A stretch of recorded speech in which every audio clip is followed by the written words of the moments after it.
What's going on, everybody? Welcome to the Parker Chronicles podcast. I am your host, Brett Parker, and joining me is my co-host, my brother, Adam Parker, and joining us for the 6th week in a row on this crazy, ridiculous journey that is Paul W.S. Anderson's Resident Evil. We have none other than Piggy. Welcome back. For the final goddamn chapter of this.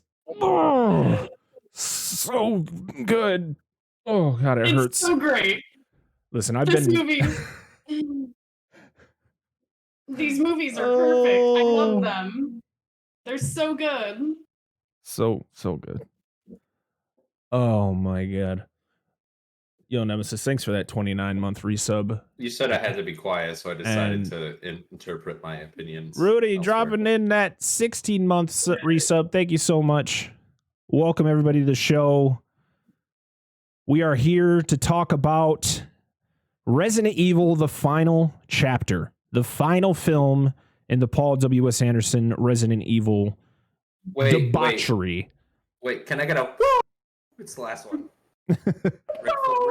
Rick Yes, it's finally over. But guess what? It's not over until the end of this podcast because we still have to talk about this shit fucking movie. Yes, I waited the 30 seconds to wait to swear to get my first fuck in there. Guess what? If you didn't see the tweet today, there's actually a question that no one answered. How many times am I going to say fuck today? Well, it's already been twice. So hold on to something, baby, because it's going to be a fucking ride. Before we start, how hard do I have to run to stick my head through this wood paneling? I don't know. I really haven't gone over there and studied it. I would rather do that than ever watch any of these fucking movies ever again. I don't even know. So well, good. I was so folding good. laundry while I was watching this movie. I was like sitting in my bed and I was like folding laundry and I had subtitles up because I always have the subtitles up, and I was watching the movie, and there were times when like I was reading what was being said. I knew what was being said. I knew kind of what was going on, but it just didn't make sense. None of it made sense. This Alice doesn't make sense. The storyline doesn't make sense. It was a cheap cop out. All of this is just bullshit. Like, I have so many questions. I have so much anger. And the worst of it all is the fact that the only monsters from the actual franchise that are in there are repeats of the last movie. Oh, and they added the dog. Yeah. They put more dogs in there. Yay. Yep. A lot of creatures you go. The whole fucking movie. A lot of creatures are going, where the hell did they come from? Seconds. Yeah. You're like, where did these freaking things come from? Huh? Where did they come from? No explanation. It's a defense. It was a defense system, okay? Was they had it all planned out. Yeah, yeah. It was 200 dogs that aren't. It was called Project Cerberus. So they were ready. Well, I thought Project Cerberus was the dogs. And the dogs have been in the movies, so that's fine. Yeah. I understand the dogs. Yeah. They've been in this franchise since the first one. But where'd that giant bat come from? Oh, that's just a gargoyle on steroids. Where'd the pterodactyl come from? Like, are we watching Jurassic Park on crack? Oh no, this is a hunchback of Notre Dame on crack. Faces. Those guys are from They start out in Resident Evil 4, and they are also present in Resident Evil 5. They're also present in Resident Evil 6. Fun. But those ones I do believe are based mostly off of the ones from 4, as is most things in these movies for whatever fucking reason, because obviously 4 is the best one of all of those. Spoiler alert, they're all trash. Yeah. 4, 5, and 6 are just garbage. They're garbage games. Wait. You don't like 4? 4 is the highest ranked out of 4, 5, and 6. But on my list of Resident Evils that I enjoy Outbreak more than I enjoy 4. Wow, that's a first for me. I don't think I've really heard many people say that I'd rather 4 play is not 4. good. I'd rather play 4 over and over again than ever watch any of these. Oh yeah, So, 100%. Yeah. I mean, I would play 6 over and over again. on the hardest difficulty. Yes, rather than watch any of these. And And- I'm almost done with 6. And let me tell you, this game is cursed. I've gotten hives and ended up in the ER. I had my sink explode. oh wow. Like, Maybe you should switch games for a while. I don't know. my therapist told me I should. So this is my biggest gripe before we get into what everybody thinks of the movie. And clearly, if you haven't been listening to the show since we started, you guys everybody here knows what we think of this movie. But I don't understand how someone can write all of the films, the same person, and there's no consistency. Oh, I just want to state, I can hear my voice from somebody else, so I'm just throwing that out there. Probably is me. My mic's been being really Okay.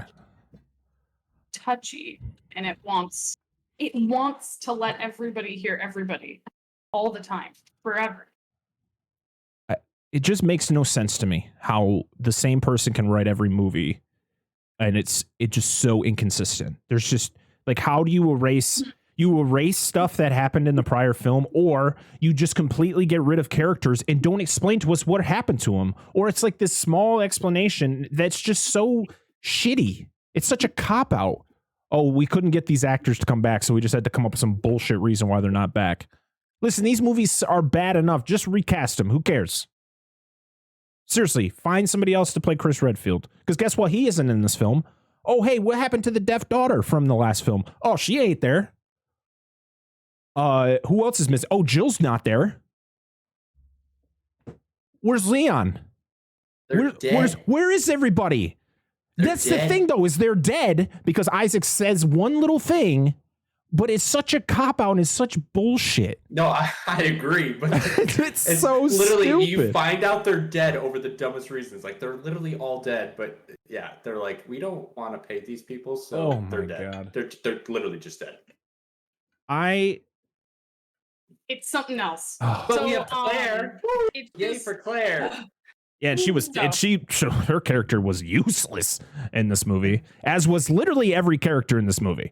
To be honest, and and it's crazy to say, but in my opinion, the actor who plays Isaacs, he was the best actor in this movie. He was just like, this guy is he plays bad guys very well. I don't think I've ever seen a movie with him where he's not playing a bad guy. The guy who plays Weskers, because he's terrible. Trash. My God. Let's just break down every character in this movie. Everybody's garbage, but the guy who plays Isaacs, because to be honest, he played a decent, like, he puts off that vibe and I love it, but he's just in a bad movie. I won't say too much, but I did not like his clone. Well, that's the thing, though, is you don't know it's a clone until the end of the movie. Spoiler alert, everybody. Yeah. Whatever. Spoiler alert for anybody who's wanting to watch these. Spoiler alert. No one wants to watch Don't these. do it. Just don't. When they're tied to a chair. Do not watch these movies. Don't watch them. Nope. There you go. But also, so Isaacs is, out of everybody, Isaacs is the best actor. And out of every single person in this movie, mostly because of the fact that the dude who played Isaacs plays 3 or 4 different Isaac. Yeah. There are so many different personalities that he plays, and he does it really, really well, all of them. But Alice, I think she was just done. I don't think she gave a shit. No, I don't. I also think the writing for her was horrible. I think I can see she was trying, but the writing, like I said before, and I'll go over it again when we get into the movie, but they set her up for failure for her character. They really did. They set her up for the writing for her character was legit trash. And I said trash a lot in the series, but that was legit burning garbage for her writing of her character. It was the worst writing I've ever seen in a character in any movie, and I've watched very bad movies. But but I should say for a movie that was supposed to be good and not meant to be a B movie, this was a B movie. Like, The to me. worst part is that she was set up for failure, and she was doing really, really good with being set up for failure until this movie. And I don't know if it was because she was just sick and tired of doing these movies, or if it was because like the character was actually this bad. Like, I don't know if it was her. Well, let's or if put it this was way.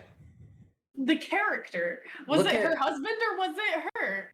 Look at us. We're 3 people out of millions of people that have watched this movie, right? And this is our reactions. So if you're a person that's known for acting and she is a good actress, I will give that to her. So if you know your potential and you get put in that kind of place, wouldn't you get sick of it too? Like, we're just 3 nobodies out there that have watched this movie, and this is how we're reacting to it. So imagine how she feels in that role. So she probably was sick of it. I mean, you did 6 of these trash ass movies. Yeah. You're probably done with it. Terrible that she has to have her name and like her face as the Resident Evil franchise because of this. Like, she doesn't deserve that. And it's funny because like when I think of the Resident Evil movie franchise, I always look back on it with like really, really fond memories. But holy shit, was I right to never watch past 3. Yeah. Ever. I am going to try and forget these, and I'm going to try and go back to these being happy memories. You better start chugging those Arizonas then. So Welcome in, Juicy. I mean, if you want to get the best experience out of these films, just listen to the podcast. They're on Spotify, Apple Podcasts, Google Podcasts. Just listen to the shows. Don't put yourself through these films. Just don't do it. I'm sorry. These movies are not good. 12 hours of your time, never get back. Especially the final 3. Like, the first 3, I can get away with those. I can understand those. You're not gonna be like, wow, I absolutely wasted this time and I hate myself for watching these things. But 4, 5, and 6, nah. Yeah. It's bad. It's rough. What I give it, like, is if you want to watch the Resident Evils, like Piggy said, watch the first 3. The first 2 were made in the early 2000s, so they feel like early 2000s action films, which I give it a pass on. Like, some of the corniness and the CG isn't great. 3 is kind of still trash, but I would say watch it because, to be honest, the way that they go from 4 to 6, they get rid of a bunch of stuff. There's stuff that you're like, how is this happening now? How does it go from a desert to it just being like, just a rundown city? Oh, there's forests now? What? Yeah, there's forests, there's water, there's What do you mean? I have a better suggestion. Don't even waste your time with any of these movies and go watch a real series like Lord of the Rings or Harry Potter or anything else that is not this. Just play the games. You're better off. Go play it. Just watch Let's Plays of people not talking while the game is played. Yes. Just watch that. Do it. You'll be fine. If you don't want to play the game and you just want to watch it, go for it. It's going to be better and more rewarding than this. It really is. Yup. But it's just like, okay, so I'm gonna start off the serious conversation here now that we've ranted. So, how the hell did we get back to everything's a fucking desert? I don't know. I really don't know. When we left DC in 5, it was on fire, but there were trees and there was stuff around it and there was like a thing around it. And we leave with Wesker being like, I'm a good guy. And like everybody's standing there and they're all just like, wow, in front of this giant wall of zombies coming along. And then when this movie starts, Alice is waking up in the desert again in front of DC and like in front of the White House. And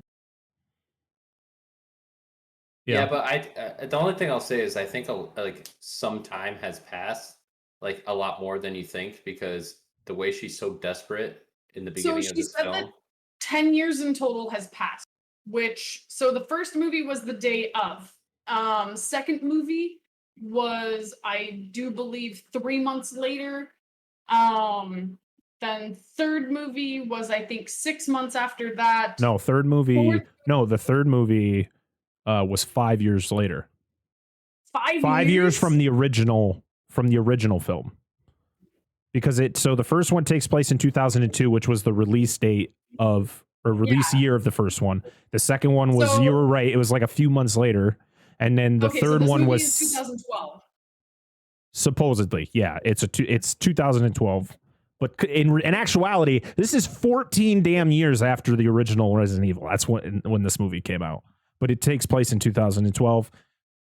It's all lazy writing. So much clone shit. I was over it. I'm sick of everybody being a clone. It's just like, come on, man. Such a cop out. What are you doing? It is such a cop out. Why did you even bother? Like, I feel like Paul Anderson, he literally wrote this movie because he's like, I have to end this. I have to find some way to end it. So I'm just going to botch it. I'm just going to put a bunch of things together to kind of get this conclusion. And then at the end, it's still not even concluded. There's still a possibility, hope to whatever God you worship. It never happens, but they leave it open. She's, right? She goes off into the sunset. She's like, guess what, guys? The antivirus it's going to take a while to get around the world. And you're like, well, I mean, well, she pretty much says it's going to get around the world, and it will, but it's going to take time. So she has to continue to do her job until then.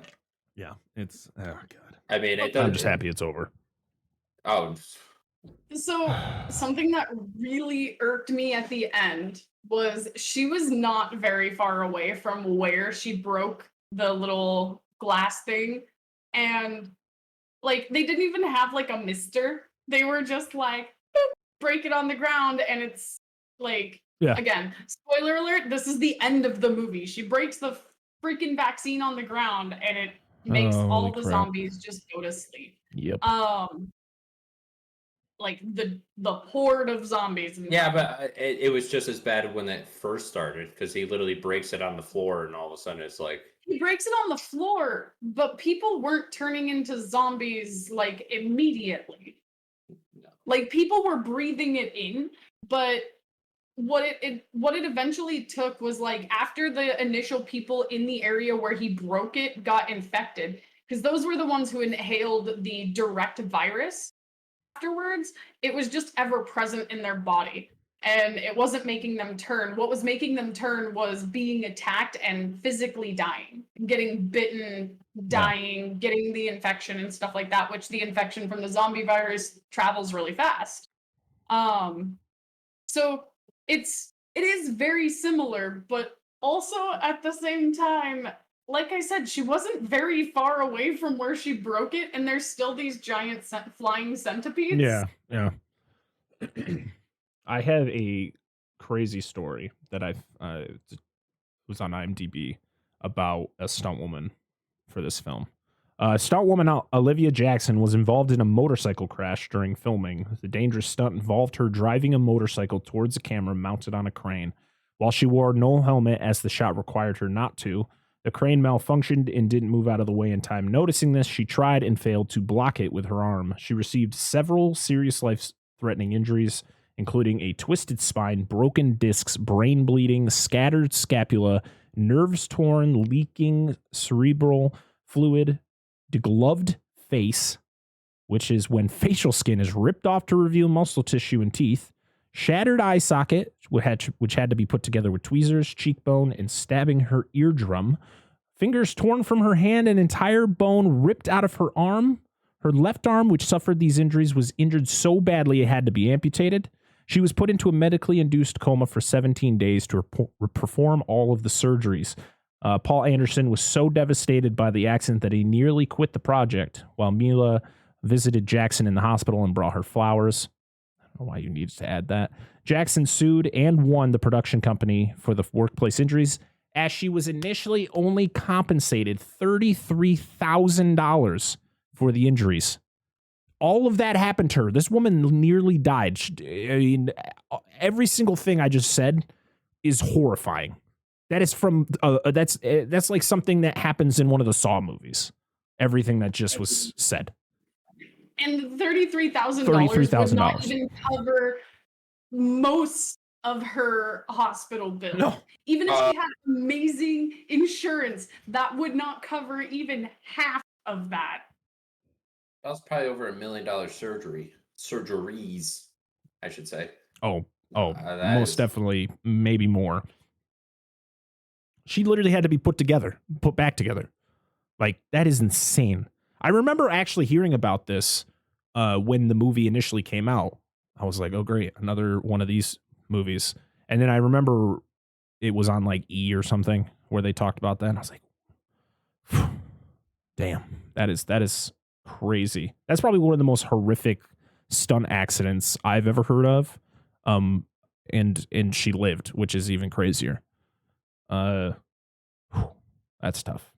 Another thing that I want to talk about before we get into the plot of why this movie is stupid and how Paul Anderson has no consistency through any of these films.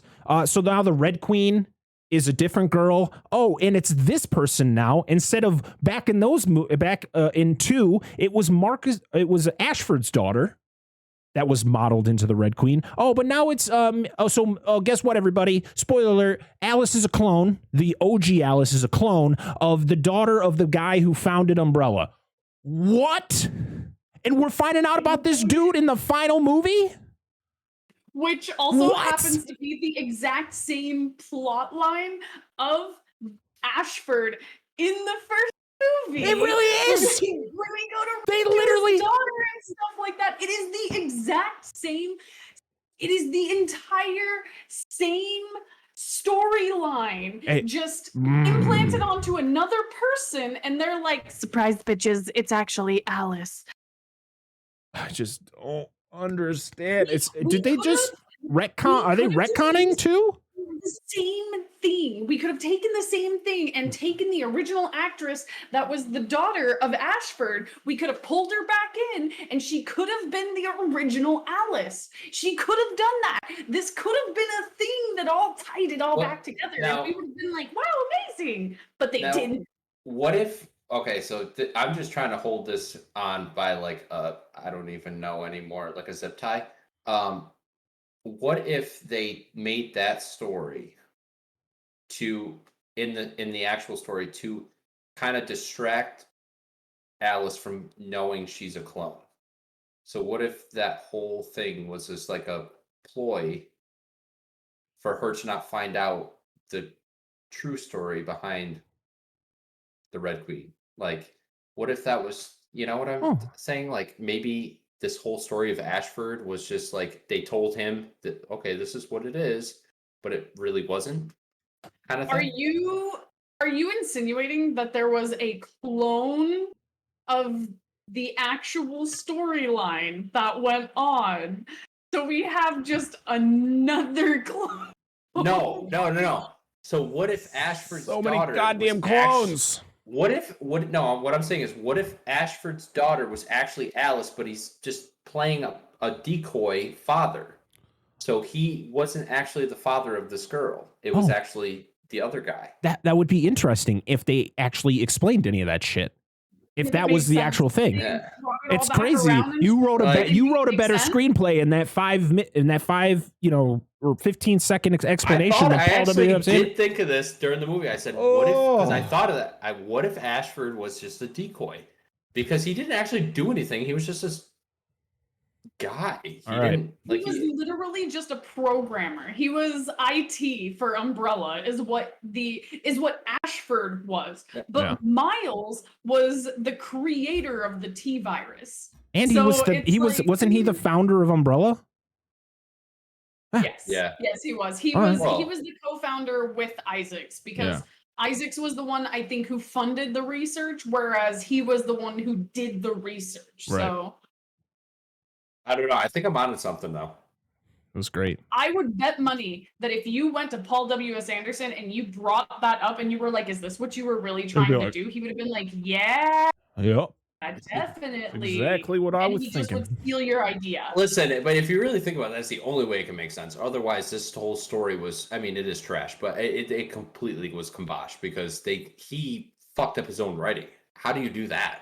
Because you contradicted your entire storyline from start to beginning, or beginning to end. Wow. Start to finish. I'm It's okay. we'll get there. Yeah, there we go. Hello.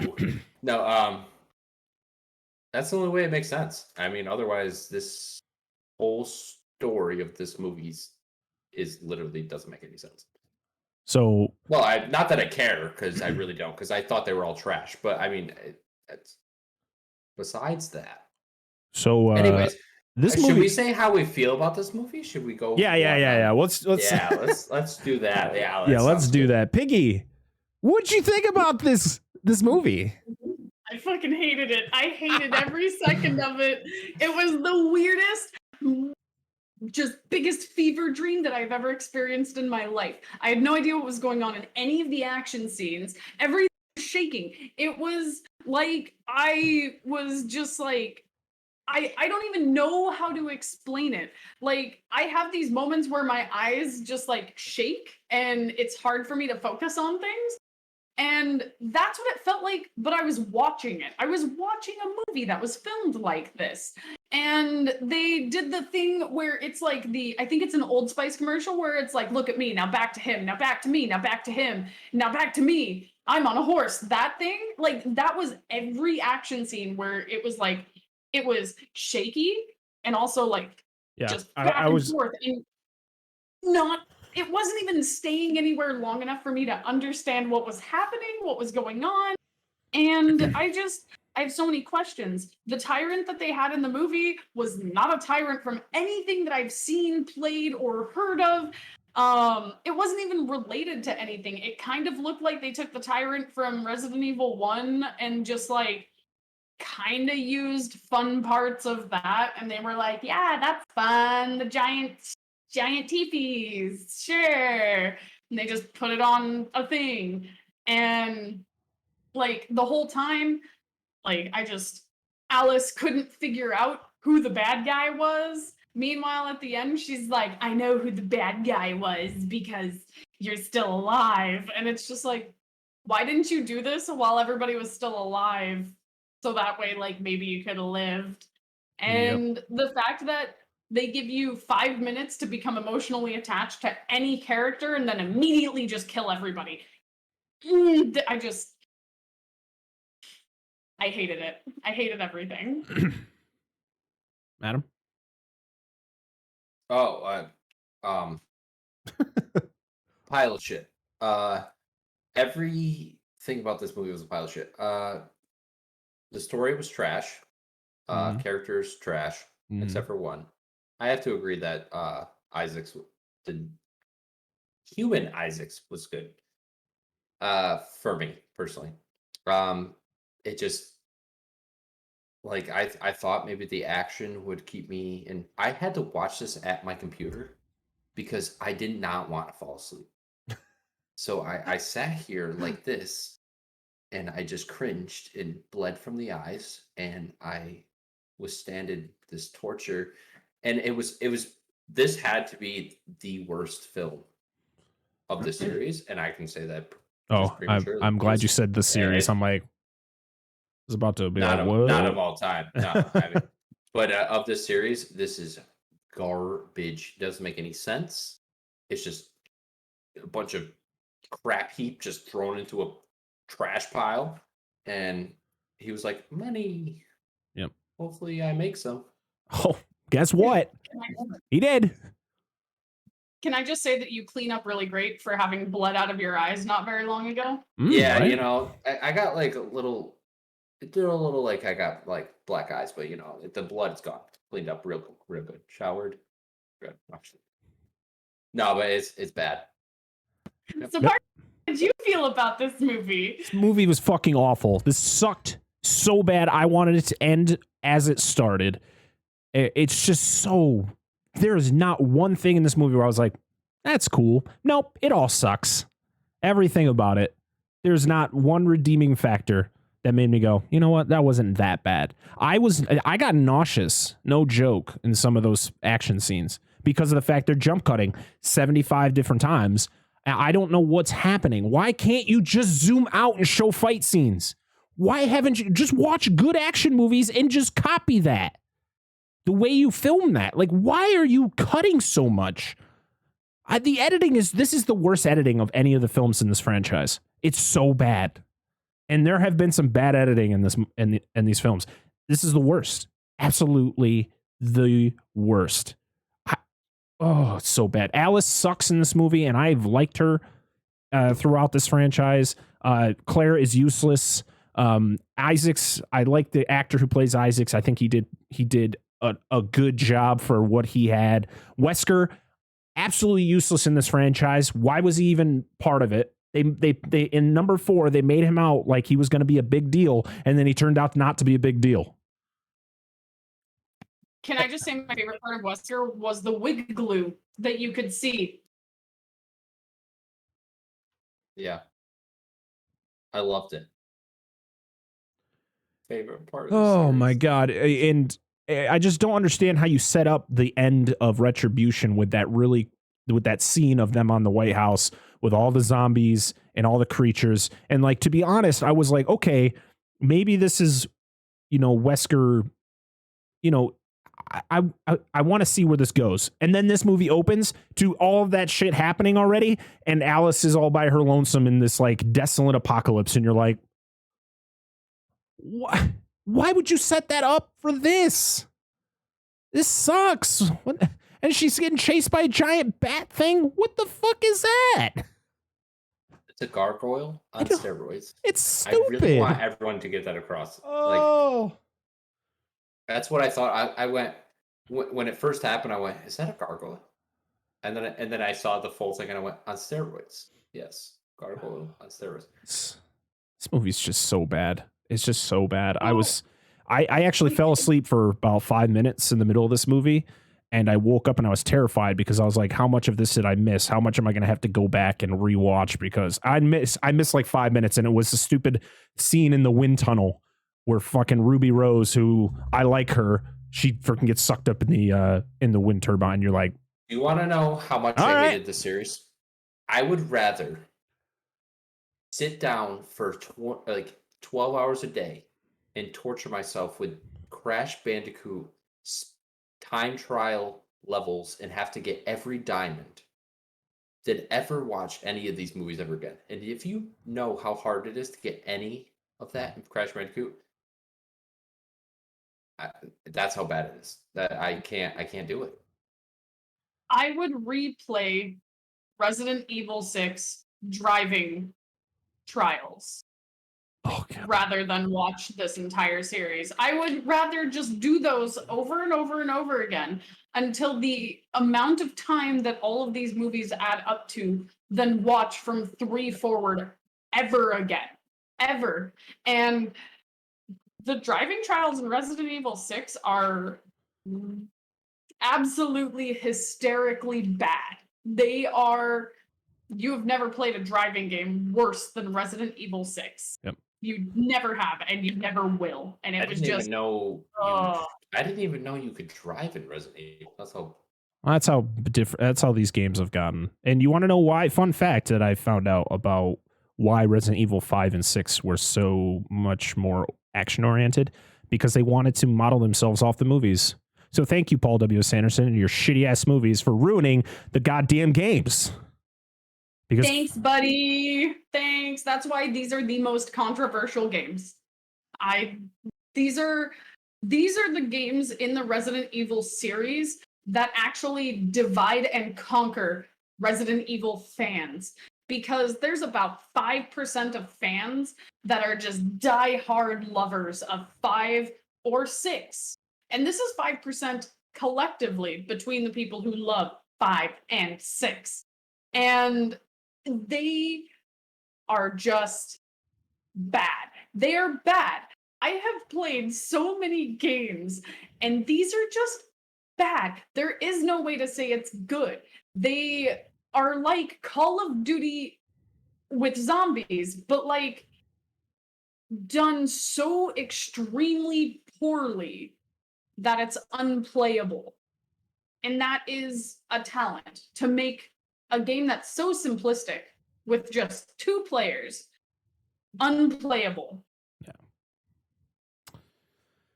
Okay, well, So this movie, yeah, We're doing good so far. yeah. So this What's this movie was released January 27th, 2017. Technically, it's considered a 2016 movie. Don't know why it's released in 2017. First Resident Evil movie not to be released in September. Weird fact, but they always came around my birthday, and then they moved it to January, and that's why your movie sucked, even though all the rest of them weren't great either. This movie was budgeted around $40 million, $25 million less than the prior film. And it made a worldwide box office of $312 million, making it the highest grossing Resident Evil film. Don't worry. Please, let it be over. Just stop it.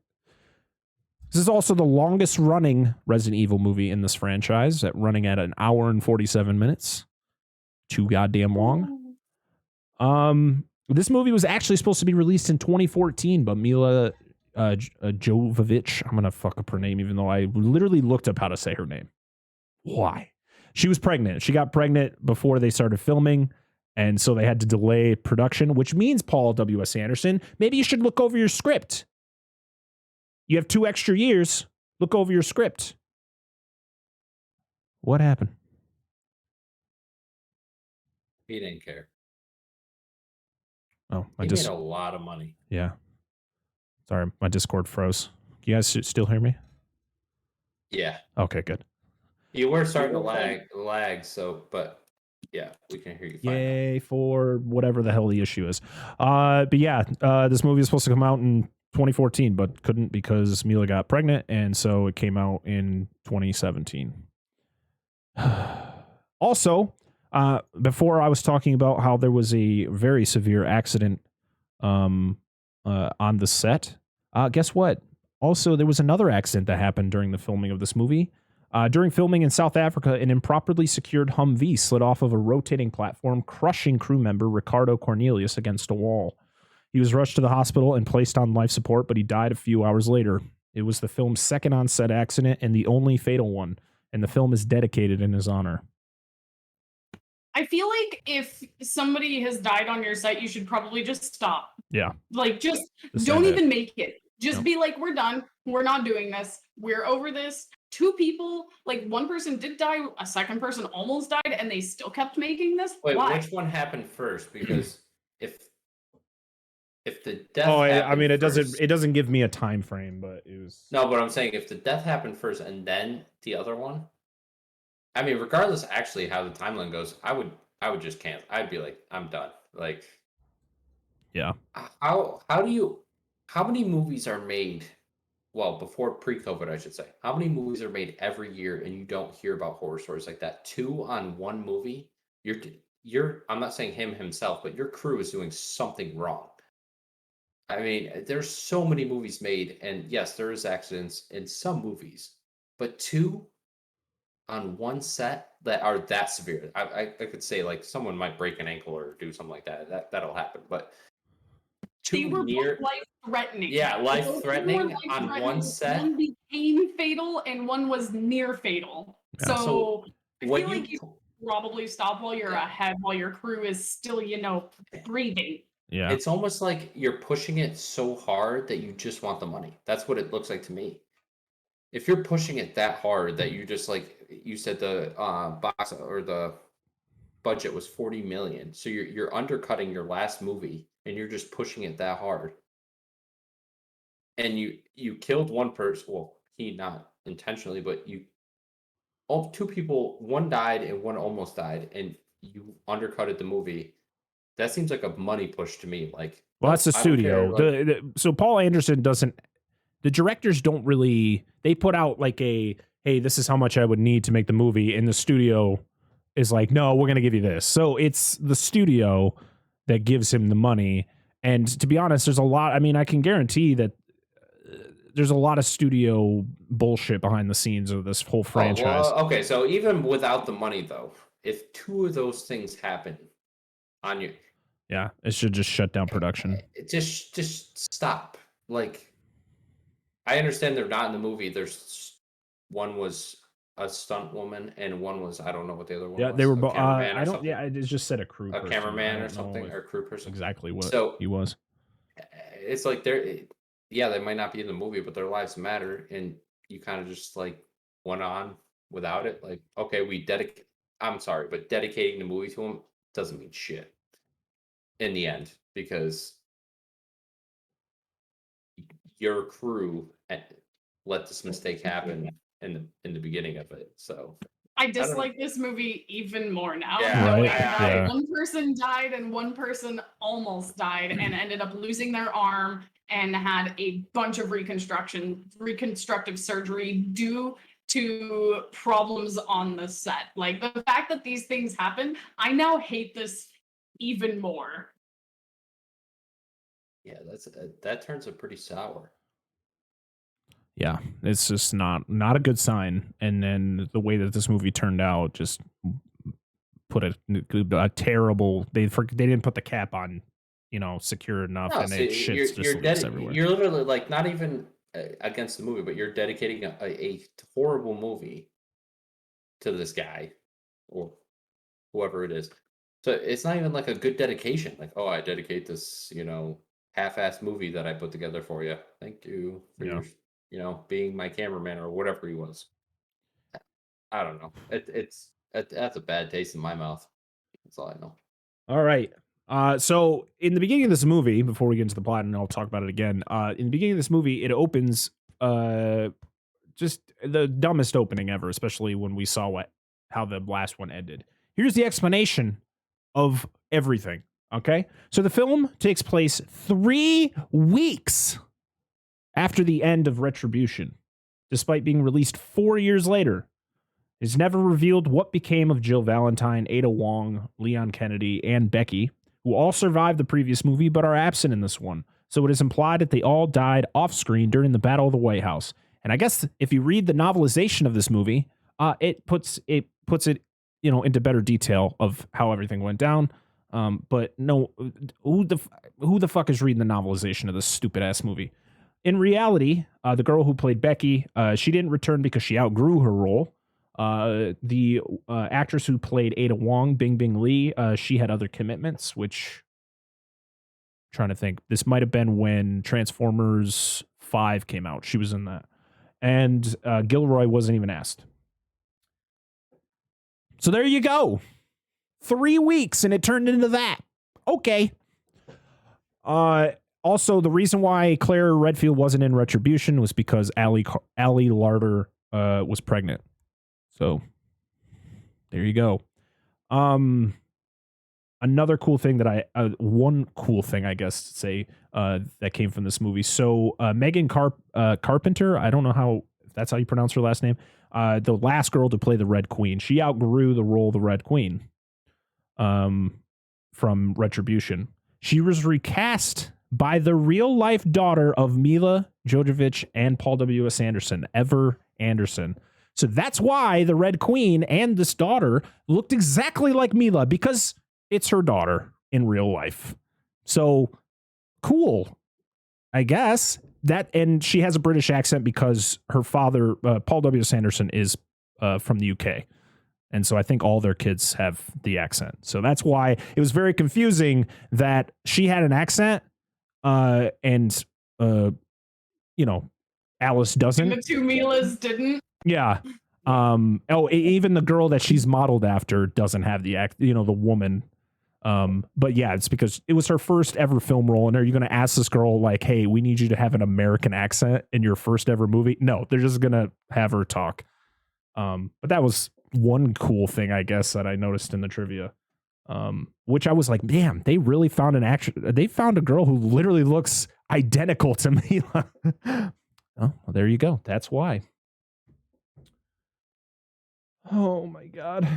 Do I have to talk about this movie? No, I think podcast's over. We already talked about how shitty it was. I guess another cool thing, Claire actually wears the outfit she wears in the games. And also at the end of the show, I do want to do like a mini review on Resident Evil Infinite Darkness. I watched it a couple days ago and I have some thoughts. Piggy, have you seen it yet? Okay, well, I won't spoil anything, but I'll just give you what I think of it since we're talking about Resident Evil. It's the animated series that just came out, right? Yes, it's a 4-episode, very short. It's like 22-minute episodes. It's 4 episodes, but I'll give you my thoughts on it at the end of the show without spoilers. So I haven't seen it because I was watching this and I didn't want to taint it. I didn't want to be like, these movies suck, and then go and watch that and be like, this sucks. This is amazing, and because I just watched this garbage. So to be honest, though, my thoughts could be skewed because of the fact that I hate these movies. Yeah, I think I was watching it, but I'll talk about it later. All right, so here we go.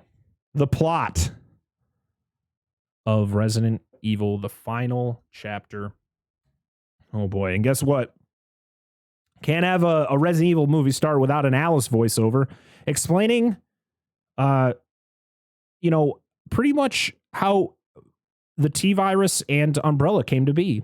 And we get to meet Dr. Marcus. Where's he been for 6 movies? Who knows? He's the founder of Umbrella, or the co-founder of Umbrella, and you find out that the other person who founded Umbrella was Dr. Isaacs. Did they explain that in the prior films? Nope. So Dr. Marcus's daughter has a rare disease that causes her to pretty much her body like ages faster. It's kind of like, has anybody ever seen the Robin Williams movie Jack? That's pretty much what this girl had. She ages faster than normal people. Dr. Marcus is literally the brains behind the T-Virus, and he pretty much experiments with the T-Virus on his daughter to try to stop this disease or slow it down. Guess what? This is a rehash from Apocalypse explaining Ashford and his daughter and why he used the T-Virus on his daughter. And guess what? The daughter looks exactly like Alice. Oh my God.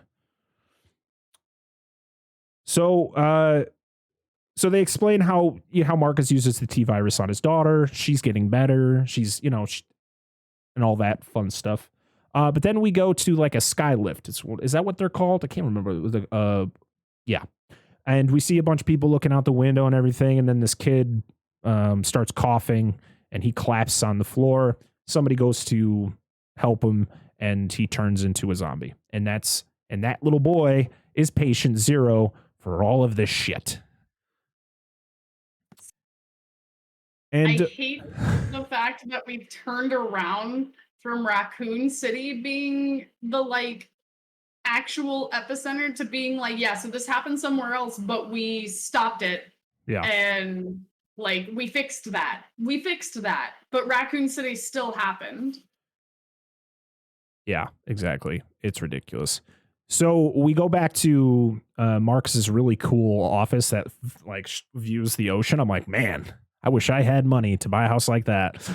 That's a cool ass office. And Marcus is like, we need to shut the program down because he just wants to shut it all down completely. He doesn't even want to keep going with it. And Isaac is like, no, bro, if you're not going to do anything with it, we're just going to have to get rid of you. And who's the person who kills Marcus? Wesker, because he's got to be there. He's freaking Isaac's crony because he's got his cool sunglasses on. God, I hate Wesker. Isaac then becomes the guardian of the daughter because that makes fucking sense. Isaac's created the Red Queen based on Marcus's daughter, so the model. Also, actually, I don't think they specifically say anything about Alice yet. We'll get to that. We then get the lovely thing of Alice recapping all the events of the prior movies because we need this every fucking time. Oh, such laziness. But also the recap leaves out so much So of much. what actually happened Yeah. in the movies because they can't put back in the details of the things that don't line up properly and make sense. So they gotta just leave those out so you don't remember those, Yeah. right? That's how this works. I have to use the restroom because I'm gonna miss a lot. So, take your time. But I'll be back. All right. So so Alice, at the end of her recapping everything that happened, she goes, "My name is Alice, and this is the final chapter." And I went, "Thank God." So did I. I was like, yeah! I was like, "This is almost over." And I was like, all excited. Like, fuck yeah! Oh, so And then it bad. was just like, here's another hour and 35 minutes for you. Yep. Washington, we now see the sky view of Washington, D.C., and it is a wasteland. So it is 3 weeks between the end of Retribution and this film, and boy, Washington, D.C. got smacked. And then Alice goes over to a watering hole, starts drinking the water. Don't drink that water. I said, don't drink that water, Alice. There might be big zombies in there. And guess what? A big old boy comes out there. He's like, "I will eat you, Alice." And then she shoot him. No, she just like crawls away from him because he's got razor wire all around his leggy boy. Because he didn't pull free of that, right? Yep. Even though he is a very soft, bloated, waterlogged zombie. Right. So I just, yeah, So, yeah, it's crazy. We then get Alice wandering around. She finds a crate of weapons, and she also finds a Hummer. Does the bat attack her before she hops in the Humvee? Or does it? Yeah, so okay. the bat pops out and she goes running. I'll give you the TLDR of it. She goes running, and for some reason, there's a Humvee with a bunch of really nice explosives in the back. There's like a whole duffel bag just packed to the brim with those. And the keys are in the ignition. And despite it being 10 years since the initial problem of this all happening, the car just starts with very little struggling. Mm-hmm. And then she drives off and she's driving away from it. And then it catches up to her and she turns around and somehow she launches perfectly to pin this bad boy between the truck and another wrecked truck. She pins the nice bat boy. And then she sets one of the explosives there. And she's like maybe a foot and a half from it when it goes off and it detonates, but it launches her like 12 feet. And I'm like, wow, it's amazing that your clothes are not completely and totally just disintegrated and you are burnt to a crisp. Yep. What bothers me more is that she doesn't have her powers anymore, so she should be dead. So forget the clothes, she should just be dead. Like the Claymore went off when she literally got out of the door. And it blows her, and then she just gets up like oh, something hurts. But what? I do want to add, for anyone who listened to the show last week, at the end of Retribution, Wesker stabs Alice with a thing and says that he gives her powers back. Guess what? She explains at the beginning of this movie, it was nothing. It was he pretended to give her powers back. She doesn't have her powers back. I think the thing made her dumber is really what he injected in her, because man, she's really dumb in this movie. So yeah, she gets attacked by this giant bat creature as she's driving this Humvee, and boy, the editing is just, it starts off great. Just her, the bat, her, the bat, her, the bat. What is this? Who taught these people how to be like, who's the cinematographer on this? It's awful. I literally got like a little bit nauseous. I was like, what? I had to like look away for a second. What is this? It's awful. She drives she literally like, she drives down this like perfectly straight pathway, turns around and then drives straight into the bat. You think it dies, but it doesn't. It like tries to claw at her and then she ends up killing it. But I can't see shit, so I don't know what's actually happening. That's just listen, there's some of these things where I have to guess what happens because I can't tell what is actually happening. That's how ridiculous the editing is in this movie. Most of the really, really like intense moments in this movie, specifically this one, I don't know what was happening. Just suddenly there's like a blood spray or there's like a shiny thing and like that's it. That's all I see. And I'm just like, Yeah. What is happening? What is going on? I'm like nauseous right now just thinking about it. So after that all happens, she wanders around, and then it's this really loud alarm goes off, and then we get the view of a camera locating Project Alice as she's wandering through the desolate streets of Washington. But you start hearing this like fax machine noise, and I'm like, at first I'm like, is that the movie? Like, what is that noise? But then they like could completely like, I feel like she completely ignores it because it turns off for a good period of time. I'm like, oh, all right. And then it starts again. I'm like, what is going on? And then she wanders into the dark, into like this dark basement, and she grabs a knife, and I put, that's not a knife. This is a knife. Great line from Crocodile Dundee. Got to throw that in there every time somebody like gets a big giant Bowie knife out of there. That man just warm up cheese. Yes, Adam is just snacking right now. This is how all of us made it through, is snacking and alcohol. Like, we would not have survived. I was going to make a mixed drink, but I got water instead, and I'm regretting it, so I got pretzels and some dip. So I'm still alive. So we then meet the new Red Queen, who, as we said before, is played by Ever Anderson, Mila Jovovich, and Paul W.S. Anderson's real-life daughter. So, hey, that's why they look very much alike.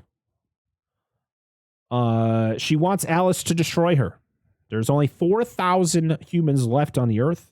So right now, I guess the Red Queen is good, and Wesker was a bad guy the whole time. No shit. She has 48 hours to stop, to shut down the program, to destroy everything. So she has her watch, and the Red Queen programs her watch for 48 hours. And then Alice gets in a car, and she has a really hard time driving. She has to go back to Raccoon City because she has to go back to the hive. So she got to go back to the place it all started.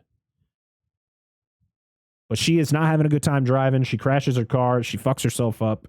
And then she gets snagged in a trap below a bridge. And then umbrella soldiers come out of boxes. Like, this dude literally emerges from a box on the side of the road as Alice discovers his motorcycle. What the... What? I wanted like, how long has this man been in this box for? Like, why does Umbrella make like motorcycles? Why does it make motorcycles? I have so many questions about Umbrella's fucking manufacturing, because they also have name brand chainsaws. They also have name brand. They don't actually make the bikes. They just put their symbol on it. They just stick stickers on them. They're just like, yeah, this is ours. Yeah. Yeah. Oh my God. It's their way of, I don't know. So as Alice is hanging, I can't save it. So as Alice is hanging upside down, she ends up destroying all of these umbrella soldiers. Like, she just fucks them all up. That scene was so badass. Yeah. I couldn't tell what was actually happening. All I saw was everybody was on the ground. I was like, well, I guess she beat them all up. Because, again, I felt like I was in the dumbest editing ever. Oh, my God. That scene would have been absolutely beautiful. It would have been on par with the underwater scene of the last movie if they had done it right. If they hadn't just taped a camera to her ankle while she's holding on to her own leg shooting everything. If they would have actually put some thought, time, and effort into how they had recorded this, it could have been a beautiful cinematic fight scene. But instead they were like, we're just gonna tape a camera here, we're gonna tape a camera here, and every 3 seconds we're gonna shift where we are. Like, that's all we're doing. So when I was watching this, I was like, you know what they could have done? Just had a camera literally just do like a Michael Bay around her. As she's fighting one soldier, like, it shows it from that angle, but it's like a continuous shot. It's not just like it's again just so many cuts. Like this editor is literally sitting at his desk just fucking cutting everything. And he's not even using an actual cutter for the film. He's got a machete. He's Jason Voorhees in this shit. Just Paul W.S. Anderson's coming in like, it's beautiful. Fuck. So bad. Oh, so I always wanted to be a chef, but I went to videographer school. Yeah. Oh my god. So Alice beats them all up, kills them. I don't know what the hell she does to them. But she gets herself off of her little trap there, and then she tries to ride the bike, but the bike says no, and shocks her, knocks her ass out. Alice wakes up, and she is now a prisoner in this like tank with a bunch of other prisoners, and they're just like, shh, shut the fuck up, shut the fuck up. And then who comes in? Isaacs. He ain't dead. Or at least that's what you think when you see him. Oh, is this can't be the same one, right? And yeah, so and then there's some weird cult shit going on where he's like, what do we do to people who don't obey? And they're just like doing this weird chant. I'm like, why is this in this movie? Well, it had to do with the scene. Are we at? Oh, no, I'm trying to think of the timeline. When he talks. No, that's after. Never mind. We'll talk about that after. Yeah. He tries to save himself later. Yeah. So that whole. Oh, actually, no. You do find out in the scene that this is a clone. So this is you don't find out this is a clone. So Alice thinks this is the actual Isaacs. So the one that she kills in in Extinction was actually a clone.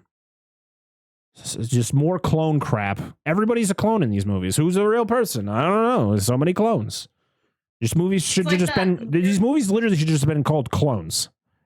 It's like that Weird Al Yankovic song. Isn't it strange?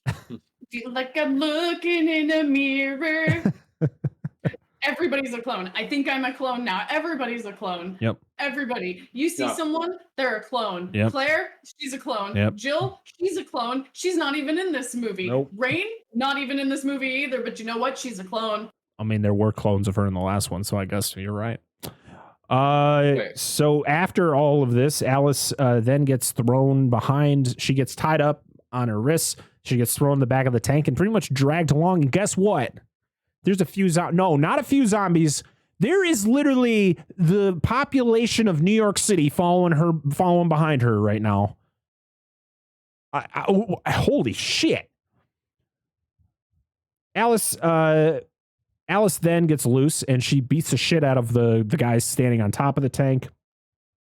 And we get a decent fight between Alice versus Isaacs, or at least I think there was a fight there. The editing was so fucking spotty and I couldn't see what was actually going on. It was just dog shit.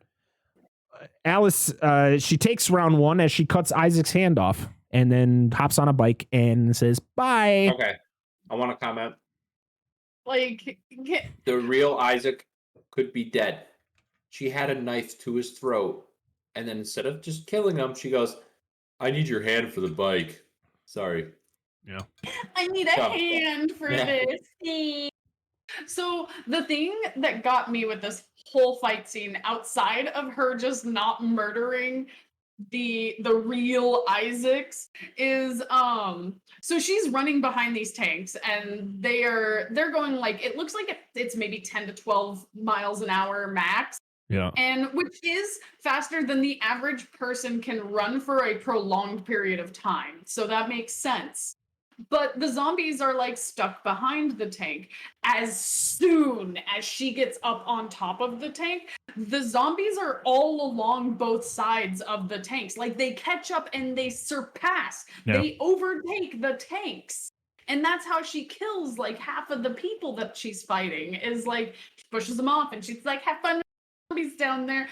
Why didn't they run fast enough to catch her in the first place? Unless they slowed down, which is not something that the tanks were ordered to do, so this shouldn't have happened. Right. I have a lot of questions. I have a lot of problems with this scene. Hasn't this been just the whole series though? It's just so many fucking questions.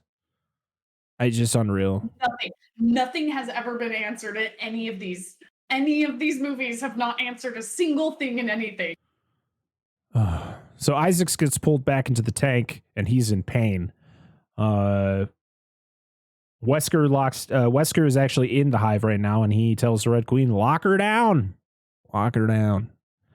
Alice uses the hand to take control of the bike. She drives away and then tosses the hand, and we get a good shot of a zombie picking up Isaac's hand and taking a good old chunk out of it. Just hand. We are now back in Raccoon City, or what was Raccoon City. So I guess we didn't retcon Apocalypse, because the big giant crater from the bomb that was detonated over Raccoon City in that movie. There's the crater's there. And then Alex gets slapped by a trap. Like what happened to her? Like she's just getting fucked up in this entire movie. She's so dumb in this movie. She's literally the dumbest person. They wrote her so bad in this. This is terrible. We then meet Claire again, because Claire is still alive, everybody, and she's wearing her cool red jacket. And we get to meet a whole nother group of people, because this is what we need, another group of people to go, cool. And then they all die, and you go, oh, I'm glad I got attached to them. Fucking why do they have to do this? Well, no, listen, if you're gonna make a film franchise, with all these, that was the problem with like Transformers. Those movies are bad, but at least I would rather watch all those for 12 hours than watch these again. Like at least they had consistent characters in multiple movies, and they all it all made fucking sense. These movies make no sense. If they would have taken all of the main characters and started off with them and then continued through the series with them, so Claire, Jill, Leon, Alice, everybody like that. Like Alice could have been the pinpoint because she's not in the game series, and then had everybody else who comes in and like tries to help and stuff like that, and they all kind of survive around each other, and they all just kind of exist in like a group together. That would have made so much more sense, and it would have been a lot better overall than this weird, like, we've got a couple characters from this part of the franchise and a couple from this part of the franchise and a couple from this part too. But also, we're never going to bring them back. We're never going to explain what happens. We're just going to assume that they die, and that's what everybody needs to do. And so, like, every single movie is just whiplash of them being like, hey, here's a bunch of people who are still alive. You should get attached to them in about 5 seconds because they're gonna die. Yeah. Like, no. I didn't get attached to any of these characters. I could have cared. The only one I was really like, man, I really hope she makes it to the end, was Ruby Rose's character. I really like Ruby Rose. She was in The Meg. She was in John Wick 2, I think. And then she was in the first season. She did the Batwoman show on CW first season. But she's awesome. She did Orange is the New Black. Too. Yeah, that too. She's awesome. And to be honest, I didn't mind her in this movie. And then they had to go on and kill her. And I was like, well, fuck me then.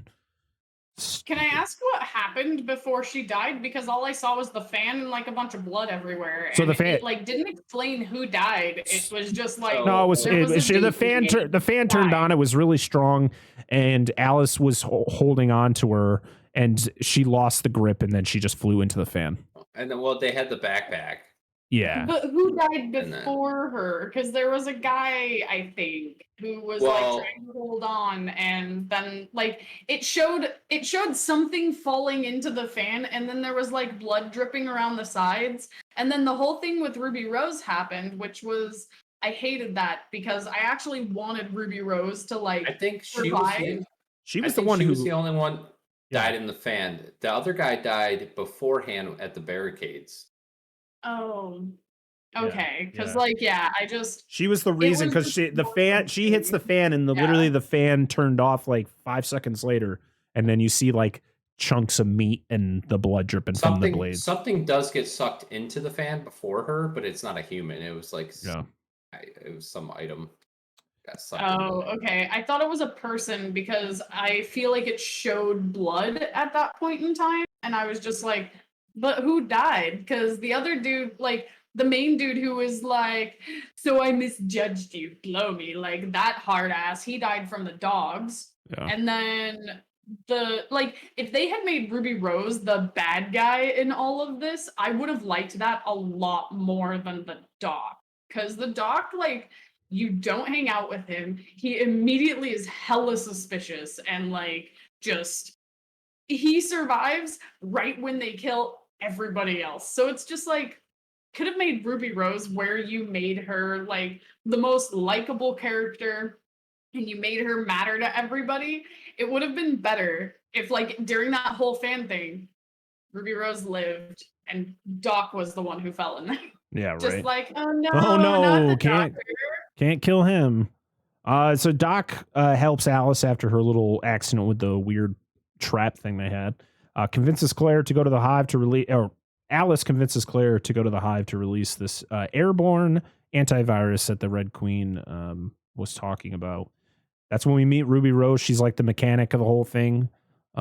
She has this really cool like modified crane. And I just love her. She's great. She's a big fan of sharks, and she has a lot of really awesome tattoos, and she's just cool. Isaacs is pissed. He is ready to fuck shit up. He actually ends up killing everybody in his tank. He just murks them all. He's like, it's just me. I'm doing this by myself. Alice and the gang have some old school tactics to fight back. Pretty much a lot of medieval tricks here where they got a bunch of barrels they're going to set on fire and throw at the tank and the zombies and all that, which I thought was pretty cool. But another stupid ass decision by Alice. She sees the one survivor running from this literal population of a small city running at this fucking fort. And she's like, open the gates. No! What are you doing? Did you really think this was going to work? If I was everybody else in this group, I'd be like, excuse me? Did you see how many of them there are? You can't even see anything else. It's just zombies. I'm sorry, lady. Yikes. Alice, what the hell are you doing? She tells him to open the gates. You have Doc and Christian. Was it both the guys or was it Claire down there? I don't fucking know. It was two people. They were shooting at the zombies, waiting for the girl to come. But guess what? It was all a ploy because they end up killing the survivor as she's about to get there. And then the zombies are able to overcome the gate. Oh no, we have a breach. No shit. Dumbass. God damn, Alice. But Alice does a really It's actually Christian. Yeah. Whatever. Christian, useless character. I'm the angry guy. Just the angry guy. There's always got to be that guy. Shut the fuck up, dude. Because you can't have Chris. We already have Chris, and Chris has disappeared. We have no idea where Chris has gone to. He's dead. Exactly. He's dead. You gotta have Christian. Yeah. He's freaking dead. Alice, there's a big old fire. They're throwing fireballs and shit. And then Alice jumps on the tank and blows it up. But guess what? Isaacs isn't in there. Or at least I don't know how this all happens.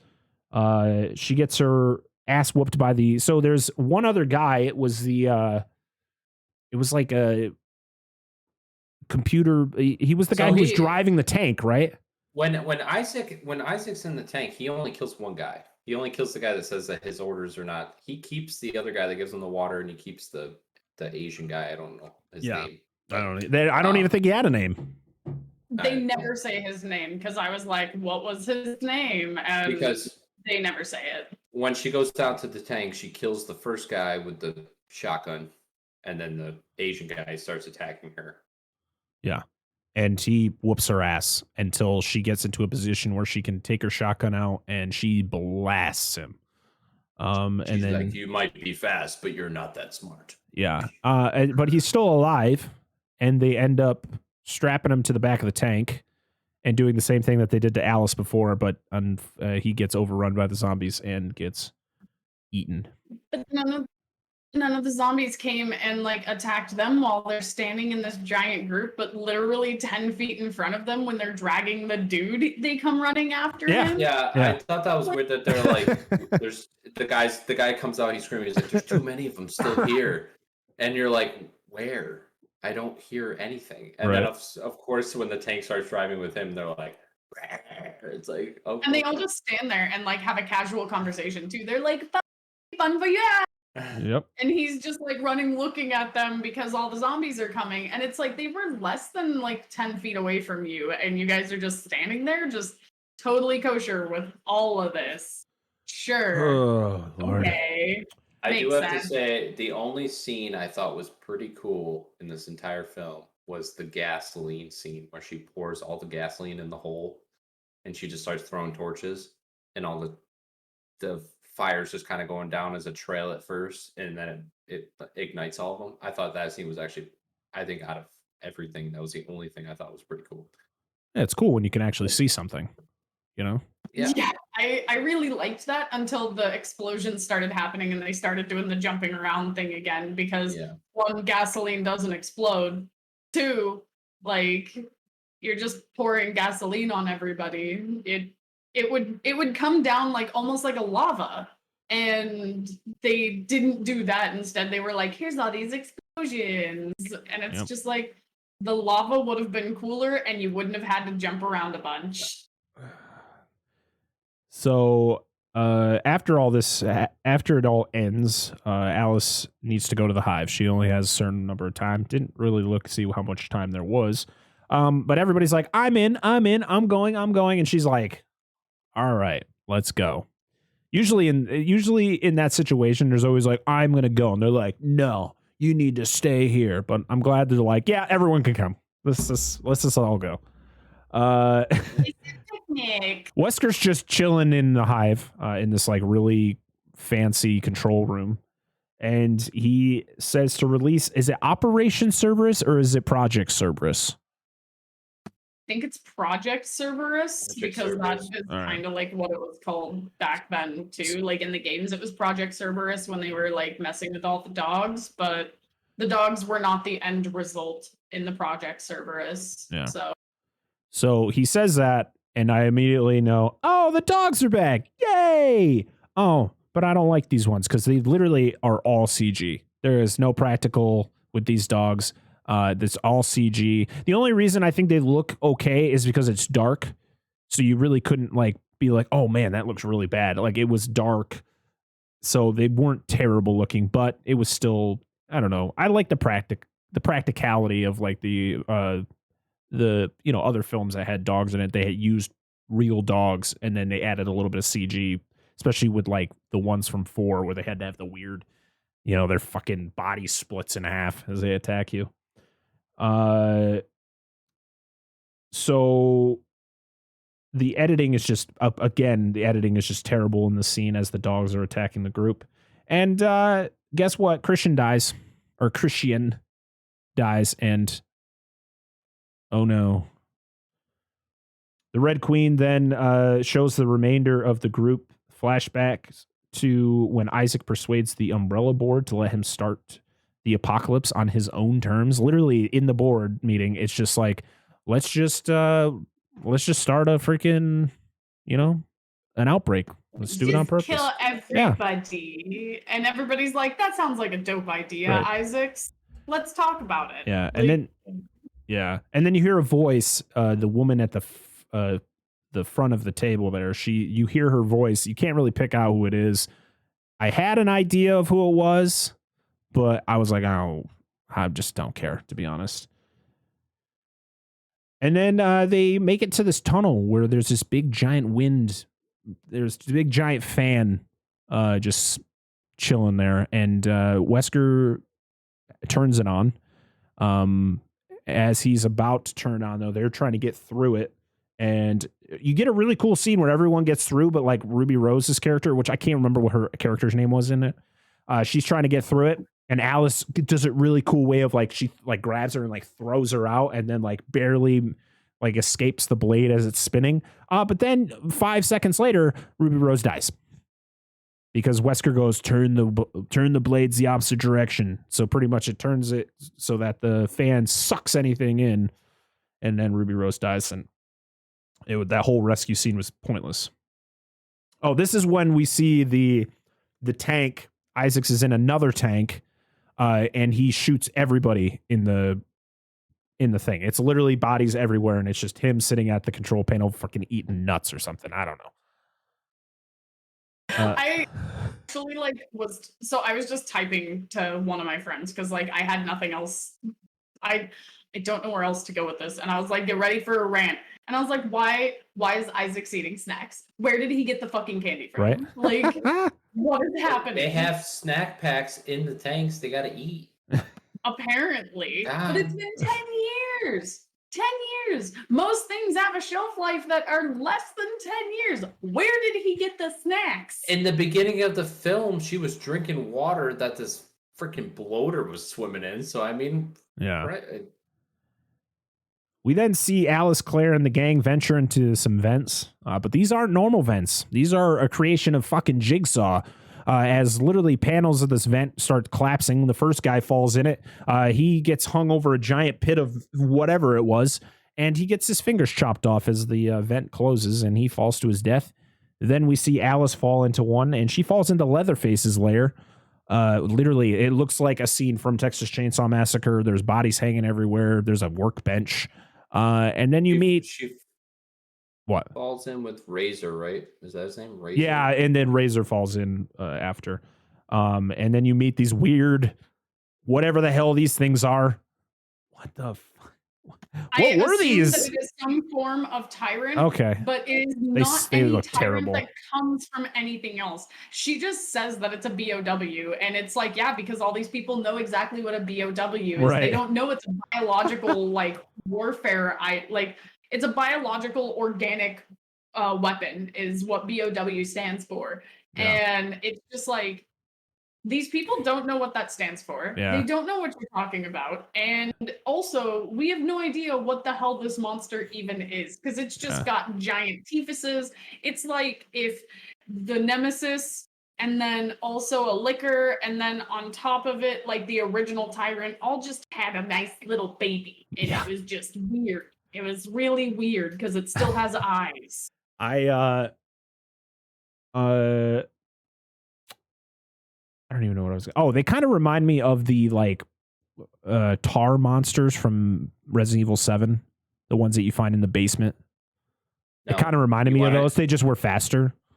You want to know what they remind me of? They remind me of the things from Gears of War, the blind, the berserkers. No, the berserkers are like fucking like tanks. No, but they just their body style is like that's what they reminded me of. Yeah. Well, they're not blind. They're not blind, but I forget what they're called, but in Resident Evil 5, there are these things in a freezer, and when like you're in like a BSAA or something company, so Umbrella, you're in an Umbrella knockoff place, and you walk into this freezer. It's a freezer for dead BOWs and people who've been infected, and there are these things called the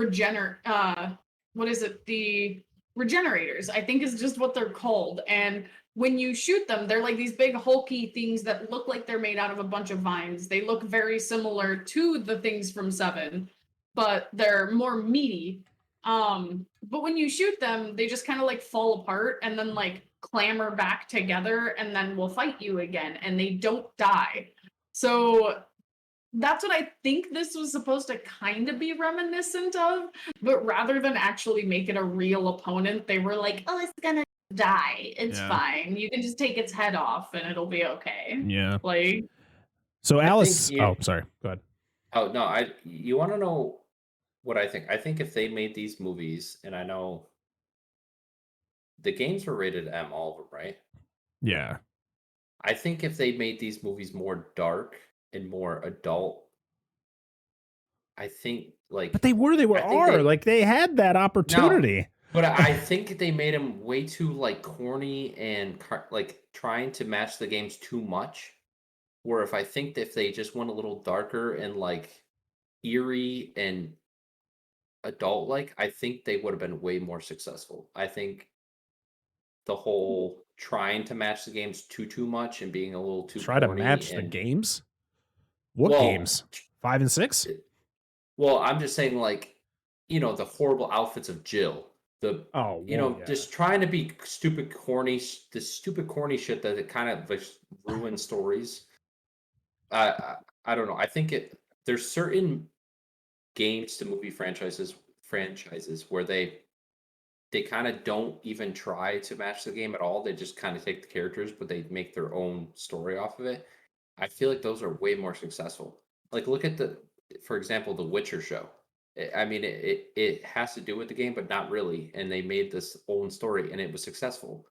And I think that's where this failed, is that he just had this image like, oh, I can just write this plot about that kind of is like the game, but not. And it was way too corny. The story was horrible, and it just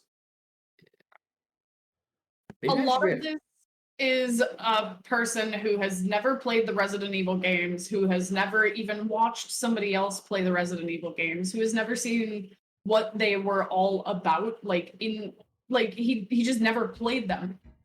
It was a person who has never played them, who literally went on Wikipedia, took their names, and read just like a couple phrases from every single game, and then was just like, this is what this is gonna be. And he went the route of an action movie when none of us wanted the action. We don't love Resident Evil for the action.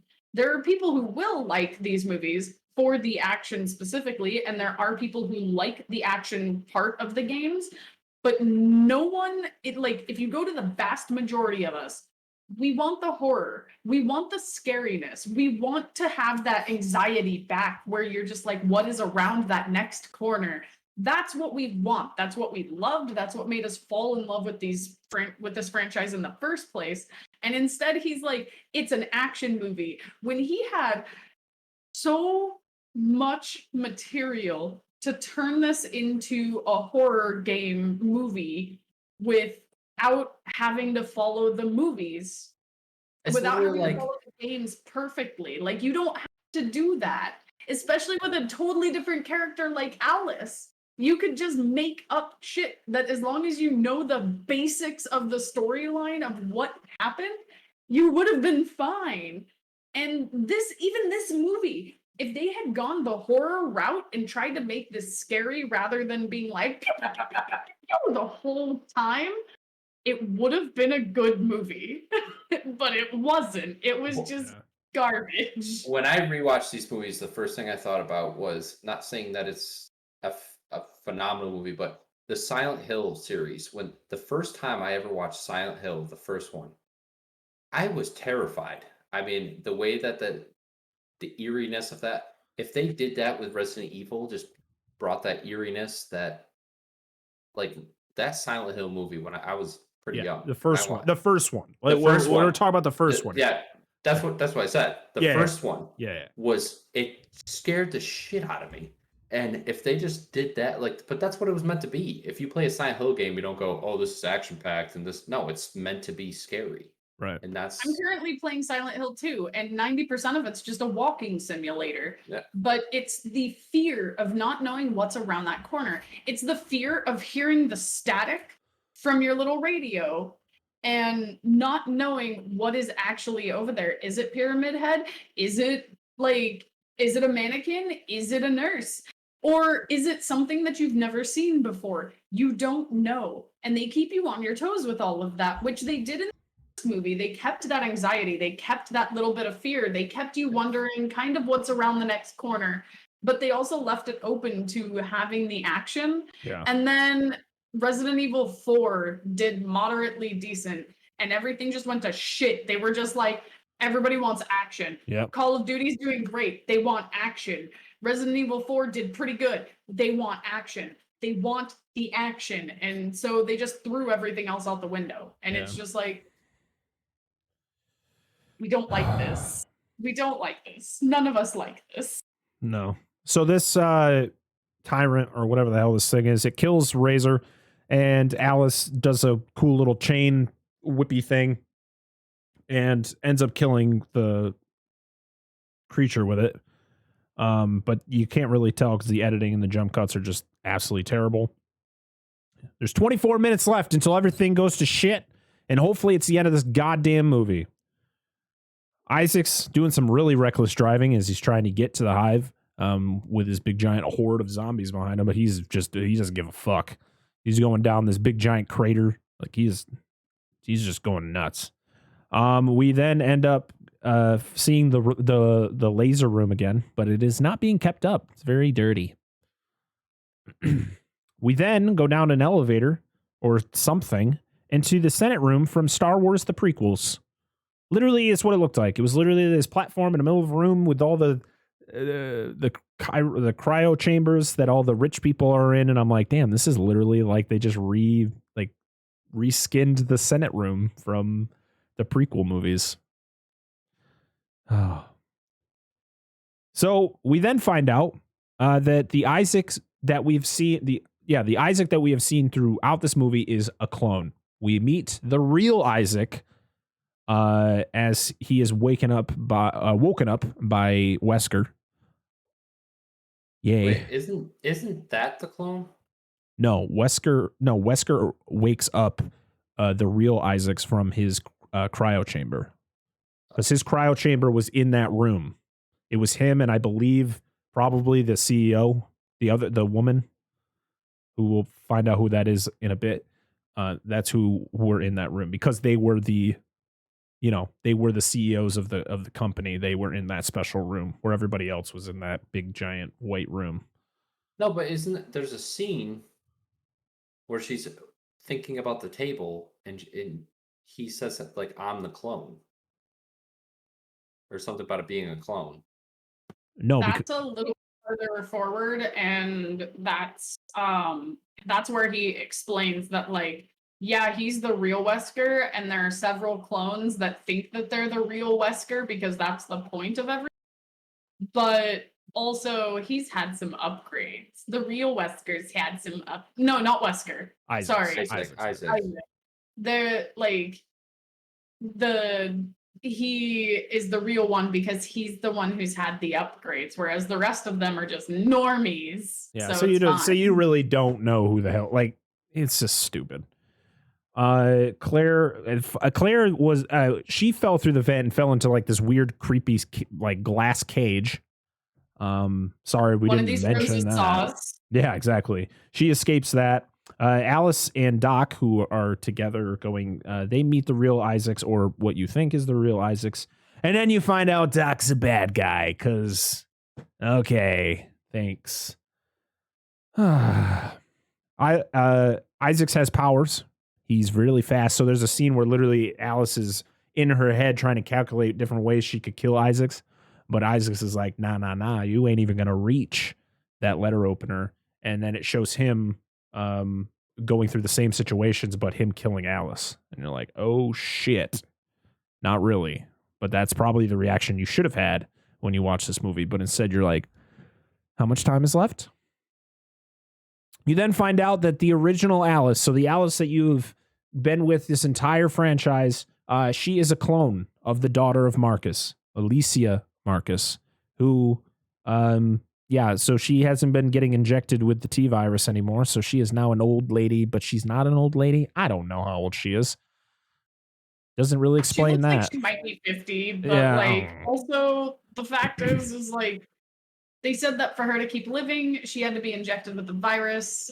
Yeah. But they didn't explain that it was like the same situation where they had to keep injecting the first daughter like over and over with the antivirus, how she had the little lunch pail full of it. Like apparently this girl didn't need that. Yeah. But also it didn't actually stop anything. So Wesker had, he's there, of course. And Alicia Marcus, of course, comes out of the shadows. And you're like, oh my God, that's just old lady Mila. It's old lady Alice. Like, oh my God. And it's terrible makeup. Just FYI. It's literally like she dressed up like this for Halloween. It's just not very good. And she says something to Wesker, and Wesker's like, well, I work for Isaacs. And so the Red Queen, so you find out that the Red Queen will eliminate people if they aren't working for Umbrella anymore. So Marcus fires Wesker, and then the Red Queen's like, it's my turn. and she fucking crashes a door down on his leg. So this whole scene, I was just like, are you actually fucking kidding me? Because so Alicia is like, well, you're fired. But the Red Queen explains that she won't kill Umbrella employees. Yeah. But all the people in the first movie that she murders are Umbrella employees. Yep.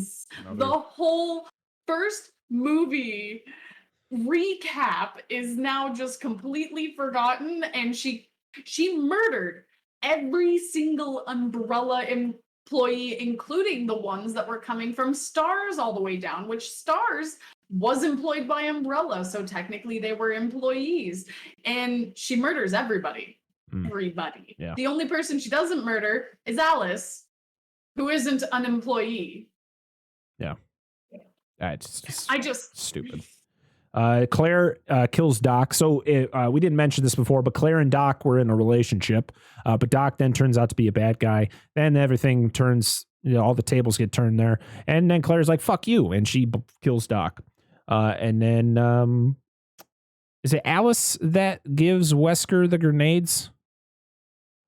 Like puts it on his chest. Just hold on to these real quick. And then we get some really good slow motion and just awful cuts. It's just an elevator ride of sheer nauseation. Just awful. I don't even know if that's a word, but I just said it because that's how I felt.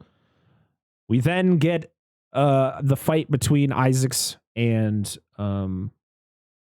Alice, and we get another opportunity to see the laser room one last time as Alice dodges all the lasers.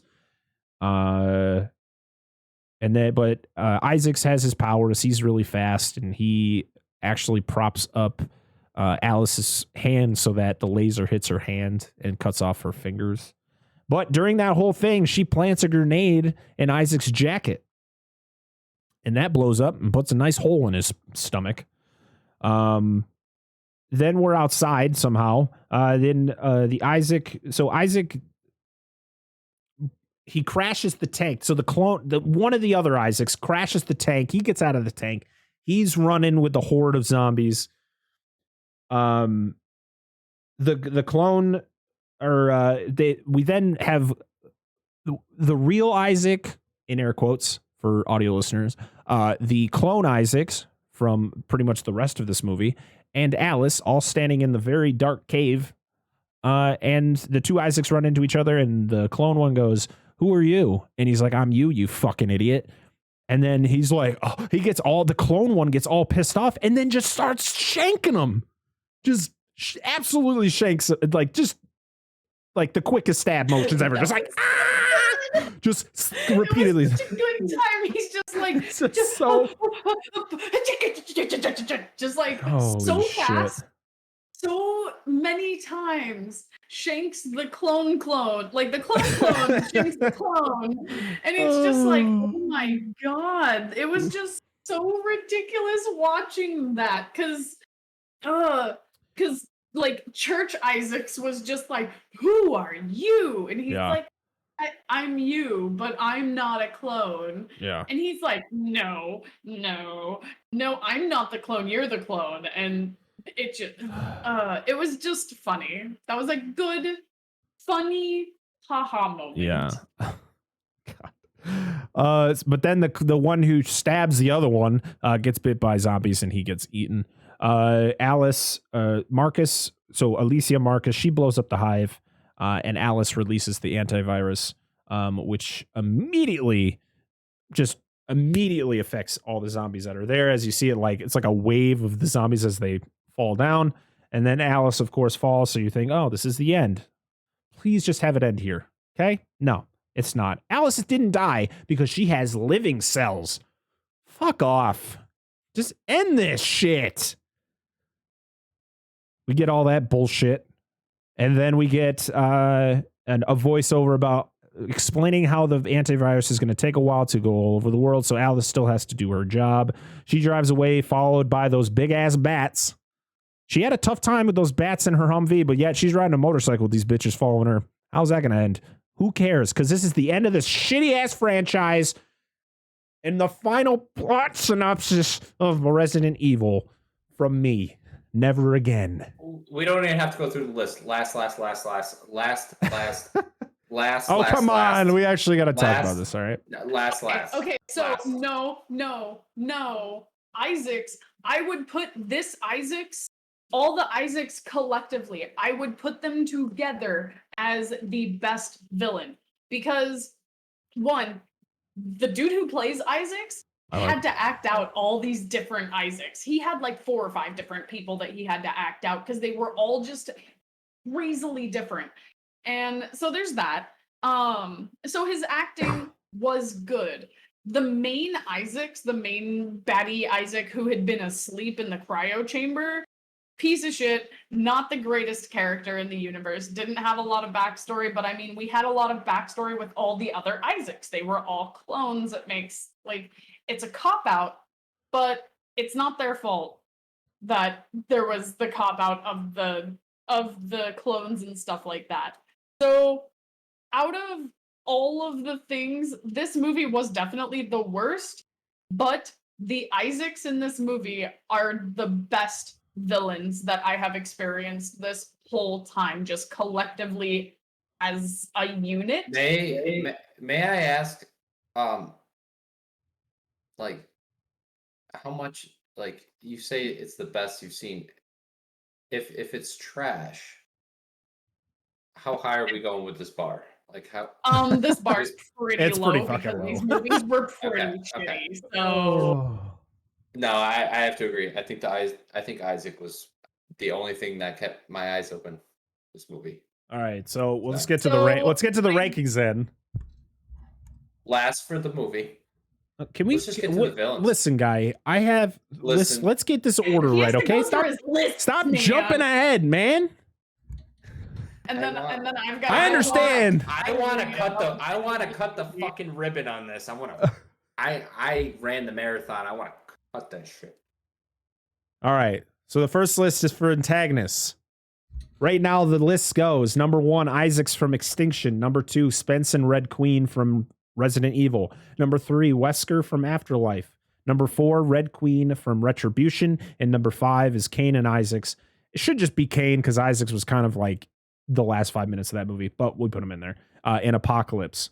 So, Piggy, you're saying that the Isaacs, I'm going to put the Isaacs because there were more than one Isaacs in this movie. So you're saying that this is the number 1 antagonist of the Resident Evil franchise, even though this movie is little dog shit.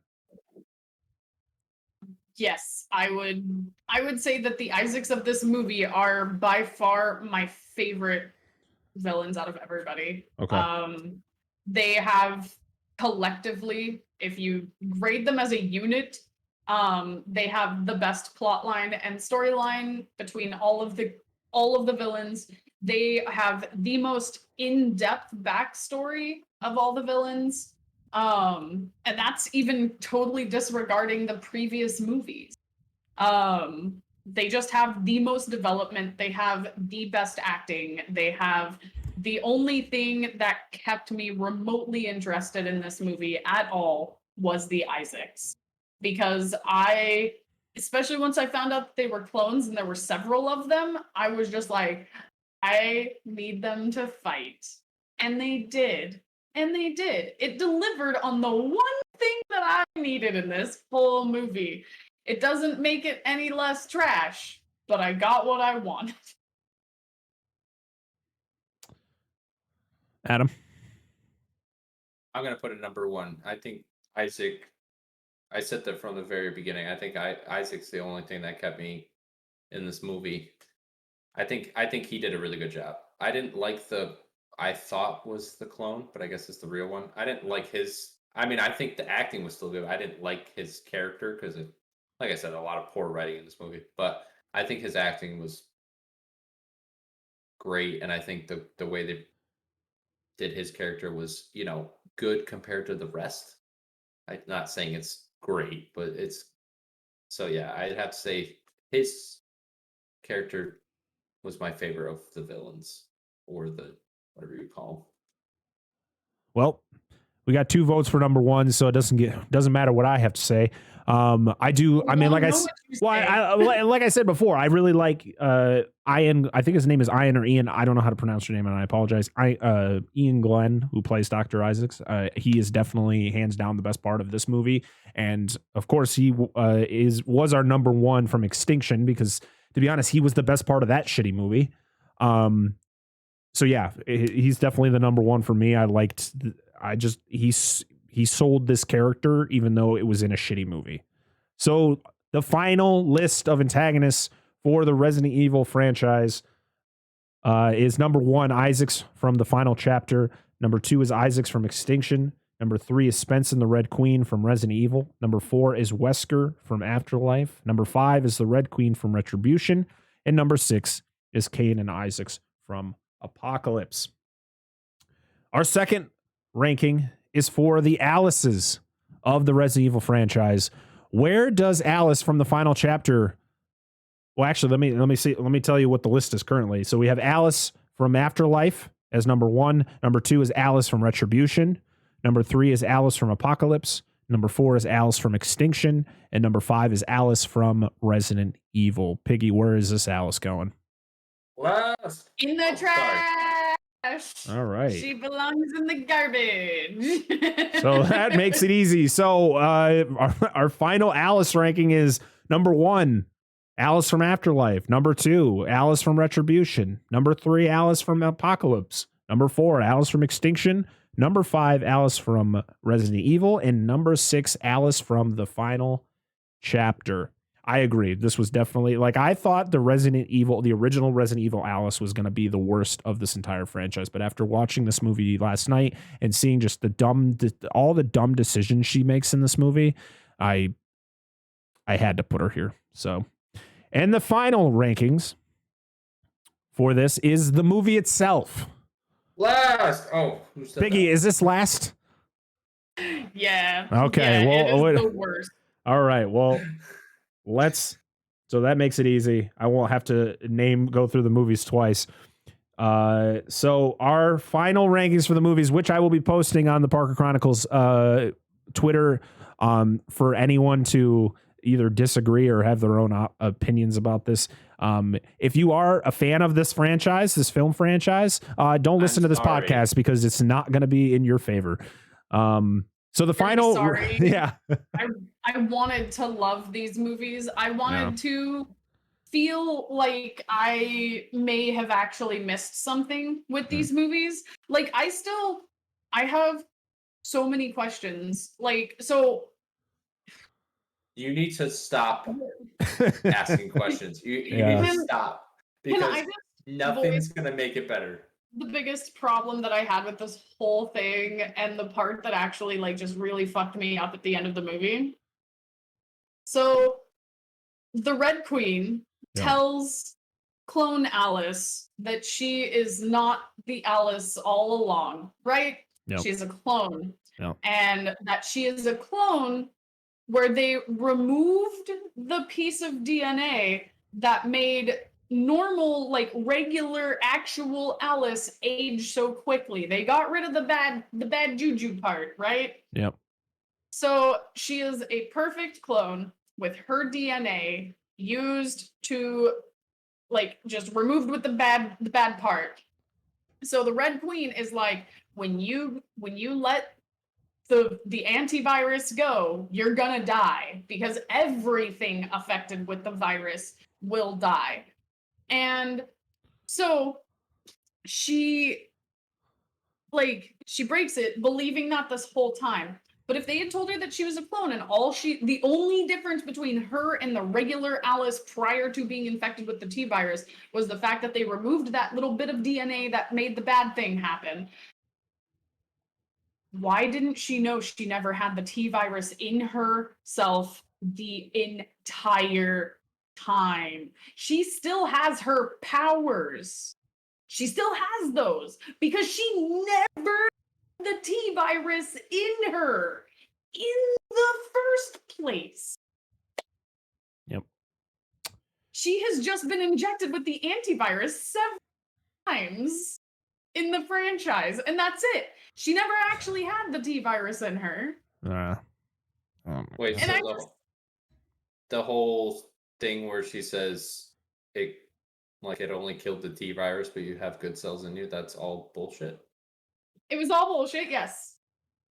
Because all it does is neutralize the T virus, but she never had the T virus in her in the first place, ever. Never. There was never a time when she had it. So she still has her psychic powers too. These movies suck. All right, so the final rank. Yes. You're like, I have no answer. Let's just go. So the final rankings for the Resident Evil films are: number 1, Resident Evil Apocalypse; number 2, Resident Evil; number 3, Resident Evil Retribution; number 4, Resident Evil Afterlife; number 5, Resident Evil Extinction; and number 6, Resident Evil The Final Chapter. I just want to state, though, so Resident Evil The Final Chapter is last in our film rankings, but the antagonist is first. And our number 1 film, which is Resident Evil Apocalypse, the antagonist for that film is our number 6. What the fuck are these rankings? Who did this? Oh, we did. Oh my God. Actual characters and what was happening in the movies. And that's how bad these movies are. That's how bad is like there is no consistency. There is no plot that makes sense. There is nothing that works in any of these. And like I do still have more questions than I ever entered any of this with. Like I was good when I only watched the first movie, and well, like when I only remember the first movie and don't remember 2 and 3. I was good. But now I wonder what even is my life. Like, why do I exist? Yeah. What did I do with myself for this entire time? I just don't. That's it. I just don't. So, since we're done with this franchise, I mean, if you've listened to the show the entire almost 2 hours we've been live, we're gonna go through. Would you recommend this franchise to anybody? No. No. 100% no. I got aggressive, but I think my brain took enough beating watching all this. So, this is just I could not recommend any of these. They're bad, just bad movies, and they were written terribly. And it's unfortunate because there's a lot of good talent in these films, and they're just wasted because of bad writing and bad editing and all that. I say this loosely, but I had more entertainment with the bad Jaws movies than I did with these. Like the Jaws movies. I agree. Obviously, were worse movies. I have to say that, but they were more entertaining to me. Like I laughed about them and like joked and like they were more entertaining. They were horrible. Don't get me wrong, but they were didn't even entertain me. Like I was falling asleep because I was so irritated and just annoyed with how bad they were. If somebody asked me if they were like, should I watch the Resident Evil movies? I would literally give them a TLDR of every movie individually and explain how they do not match up. These are not puzzle pieces to the same puzzle. This is just a wild, wacky, random bargain bin. We've dumped all the puzzle pieces together and we want you to try and fit these together, but they never will. They never will. It will never work.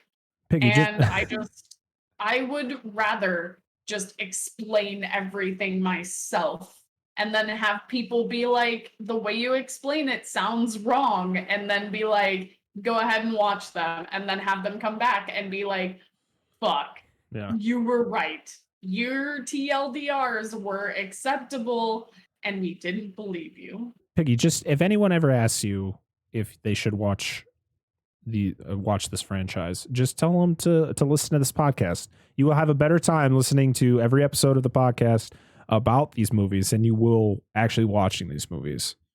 They're just terrible. They're bad, and I've seen a lot of bad movies in my life. And I am the type of person who enjoy there's a lot of bad movies out there that I enjoy a lot, that I am a huge fan of. But this is just. It's just bad. Like I should not watch a movie and feel sick because of how bad the editing is.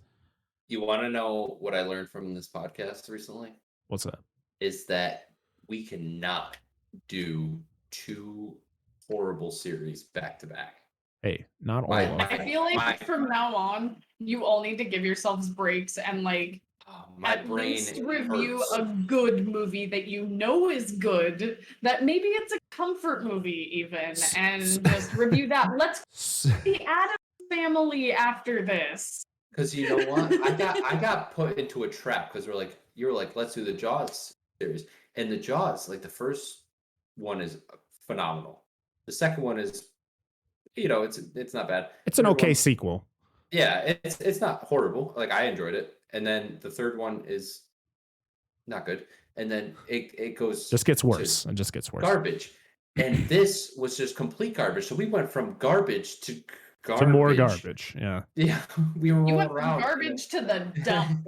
Yeah. See the next 3 films we're going to be reviewing are movies that not a lot of people think are good, but for me and Adam, they're good because it's kind of like, we're reliving our childhood because there were movies we watched as a kid and I still watch them today. So it's my type of humor and entertainment. Those movies caught on. even though the at least when I director was is a a little fucking kid. psychopath. Yeah, I they're don't still like Michael Bay, enjoyable but movies. I like those movies. See, that's how I am with a lot of movies, which is why this is like it actively hurt me because I love terrible movies. Some of my favorite movies are the Mortal Kombat movies. Like I'm one of those people. Annihilation is so bad. I love it. You love Annihilation? I love all of the Mortal Kombat movies. So the new I one's have great. memories of my dad.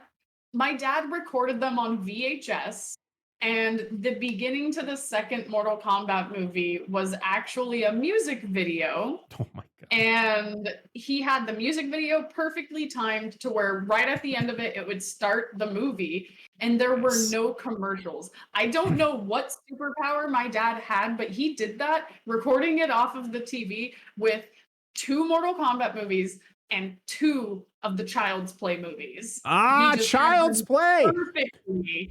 I love Child's Play too. God.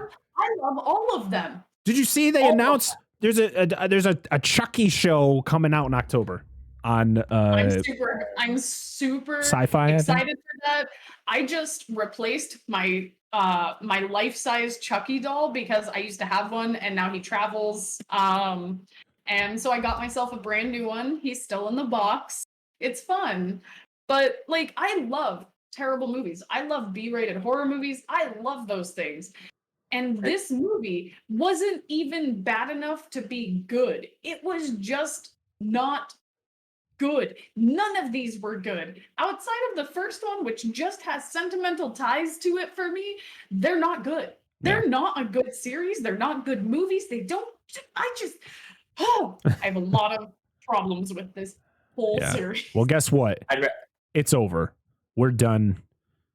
I'm gonna go watch Rubber now because that's a better movie than all these. I'd rather watch Killer Tire. Yeah, since we're at the end of this series, I figured I'll talk about some of the things I've been watching and what I think of them and if I recommend them. So I watched Resident Evil Infinite Darkness. Wasn't a fan. It was kind of boring to me. It takes place after Resident Evil 4. And it just seemed pointless to me. It just didn't seem like anything happened that was worth like the hour. I think it's like there's 4 22-minute episodes. So it's like a little over an hour. I just wasn't attached to anything. It was cool seeing certain characters. But the story just was kind of fell flat for me. I've heard that it is like a bunch of cutscenes, like unskippable cutscenes. That's pretty much what it felt like. It really felt like it was just cutscenes they took from a game that they never released. And Honestly, it probably is. It more than likely, I can almost guarantee you, is like where 4 was supposed to go is probably what this is. To be honest, I got bored. I got bored watching. I think there was times where I wasn't even watching it because I was like, I don't know, like I don't care.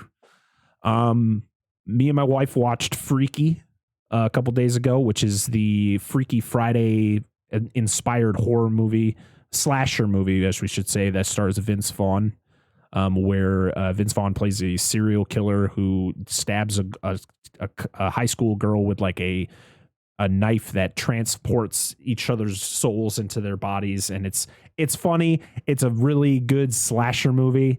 And some of the kills are freaking awesome in it. I recommend Freaky. It's on HBO Max. And also, if you are a fan of American Horror Story, they just came out with American Horror Stories on Hulu, which every episode is its own thing. They don't connect with each other. So there's some really they're cheesy. It's American Horror Story. It's the same guys who did that. So it's cheesy, but it's entertaining. I enjoyed it. I think it's still going. It's only like 4 episodes in, and they got some pretty good actors to be in some of the episodes. What have you guys been watching?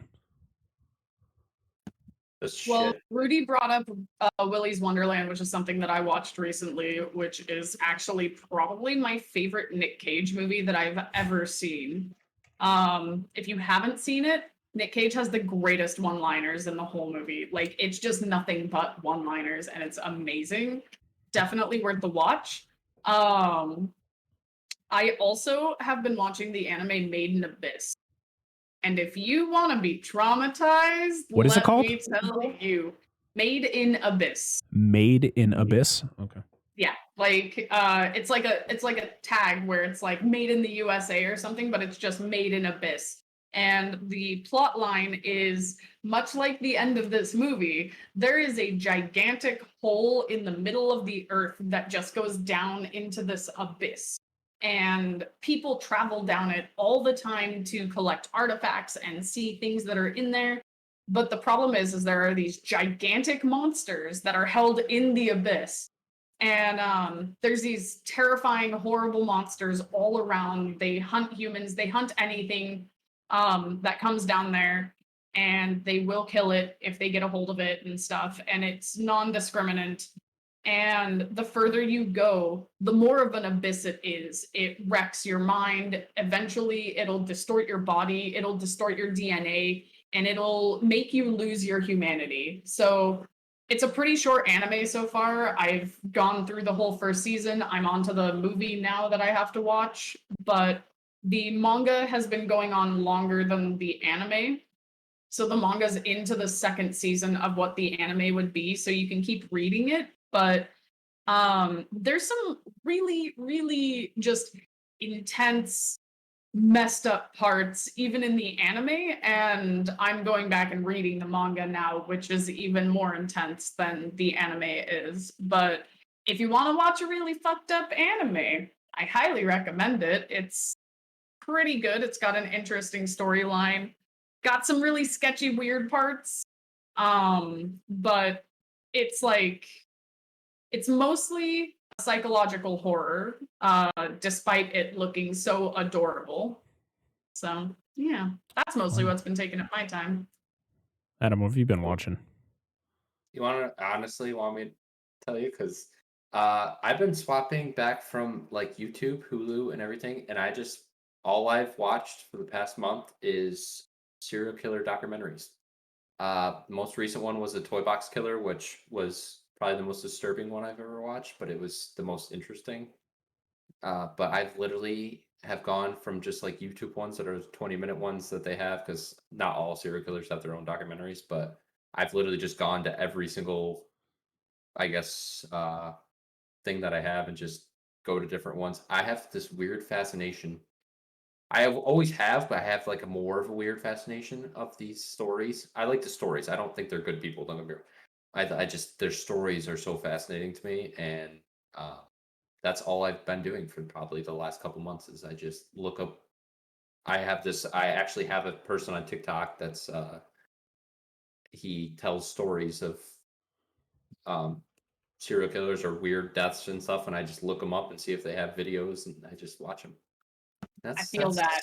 And that's literally all I've watched. I have not watched a single regular show in probably 2 months, other than these movies. I don't know. I'm just stuck on them. Yeah. I just love it. Also, I have been obsessed. I have been obsessed with watching a channel on YouTube. It's called Dead Meat. It's a guy who literally he reviews and counts all the kills in horror movies. He's called The Kill Count. I'm addicted to it. I've found out some really weird horror movies that I've never heard of before that he does kill counts about, and it's like, and he's brutal about these movies. If he doesn't like them, he states it. It's a great. There's like 300 episodes of Kill Count. I highly recommend it. It's Dead Meat. He's been around for like 4 years. I'm literally addicted to watching those videos. Just wait. To be honest, I'm waiting for Candyman at the end of this month. I'm going to see Candyman in theaters. I would love to do a show where we talk about the original Candyman and then talk about the Candyman coming out. Me, you, and man, that's another classic that we used to watch. Candyman. Yeah. I would love to do because I know that this new one is a spiritual sequel to the original Candyman. So I am very excited for this new one to come out as well. It looks so good. I'm probably gonna find a way to watch it online because I'm still not gonna go to a movie theater. I dare both of you to go into your basement, lock the door, and turn the lights off and say Candyman 5 times. I'm good, thanks. You're already in your basement. All I gotta do is turn the lights off. But I have to look into a mirror. That's the whole point. Yeah. Like, I can do it, but y'all, I can show you pictures of my basement. My basement doesn't need to be haunted. My basement is already terrifying. Scary enough. It's good enough as it is. All right. Well, that is going to be it for us. Actually, before we go, I do want to state next week we won't have an episode. I'm taking the weekend off. So, you know, I'm going on vacation starting Sunday, so I won't be able to do a show. And then we're going to be starting Bad Boys the week after. There is going to be a schedule change for this show. Come September, me and Adam are big time football fans, and Sunday is just not the most ideal day to do this show, especially since that's when football is. So we're going to have to work together and try to figure out sometimes it might just be random days during the week that we record it live, and then we'll just release the show maybe on Fridays instead of Mondays. I don't know. We got to talk about it and work on it, but we'll have an episode not next week, but the week after. We'll have one for Bad Boys. We're going to be doing the 3 Bad Boys movies, and then we're going to be talking, and then by probably the final Bad Boys, we'll talk about what we're going to be reviewing during the month of September. My birthday month, meaning it's going to be a film franchise. It means a lot to me, but we'll keep it a secret until that day. You want to know what it is, everyone? No, I said it's going to be a surprise. Unless somebody guesses it, not you. I thought it was the Playboy Mansion series. Oh, yeah, I missed those. Isn't there a show? No. Okay, we're not getting into that. Piggy will be back. She doesn't know yet, but she will be back because we're going to be because she just told me she is obsessed with Child's Play, and guess what? Maybe that'll be the October films we talk about, because who doesn't want to talk about an evil killer doll? Wait. I love Child's Play, but we have to take a poll between that and Nightmare on Elm Street. We're going to do a poll of 4 different horror film franchises, and then people get to vote on what we get to do. We have Friday the 13th. We have Halloween. Yeah, we got a lot of horror movies. We even have Aliens, because you can put Alien in the horror genre. It is I don't know. Yeah, Piggy is. I think for October itself, like I think of those 4 things. Yeah. You know what I mean? Is it House of Wax? Fuck that. That is never being reviewed on this show. I could watch Aliens anytime. I mean, that series is great. Well, Piggy will be back for that. For the month of October, just do the first one of each slasher film and just compare them and talk about them. I like and that. do that. Because to be honest, if you think about movies in those franchises, a lot of them are just kind of the same thing over and over again. So I feel it probably, like, especially Friday the 13th, there's like 9 films, or there might even be more, but I just feel talking about like maybe the first 2 or 3, but like, yeah, I like that idea of like breaking down Nightmare on like Elm the Street wins because it has Johnny Depp. And But, Johnny like, Depp is awesome. essentially anything horror film like that is Rubber. my jam, and the chances are I've seen it. Rubber, I have seen Rubber. I also just watched The Blob like last weekend, I think, or the I original. think it was last time. Yeah, the original one. It was on TV. I think either it was the night before or the same night that we did the last Resident Evil 5 review. If you want to, I don't remember which one, but yeah, I just watched that with my husband like during dinner. I was like, "Oh, this is on! Yay!" if you want a weird but good movie, I mean, good, like it's entertaining. Is The Ritual? It's a good movie. It's not like it has good acting and the story is pretty good. I mean, it's a little weird, but it's a good psychological horror. It's pretty cool. Well, I Piggy. just want to like start watching a lot of older ones. Oh man, I But, love the yeah. old slashers and old like Nightmare on Elm Street. I love that franchise.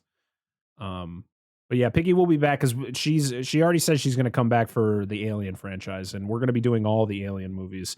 I think the only ones I don't really want to do is the Alien versus Predator movies because I wonder why. Who's the one of them director? was directed by the guy who directed all these garbage movies, so I would rather not review another movie from him for a while or ever.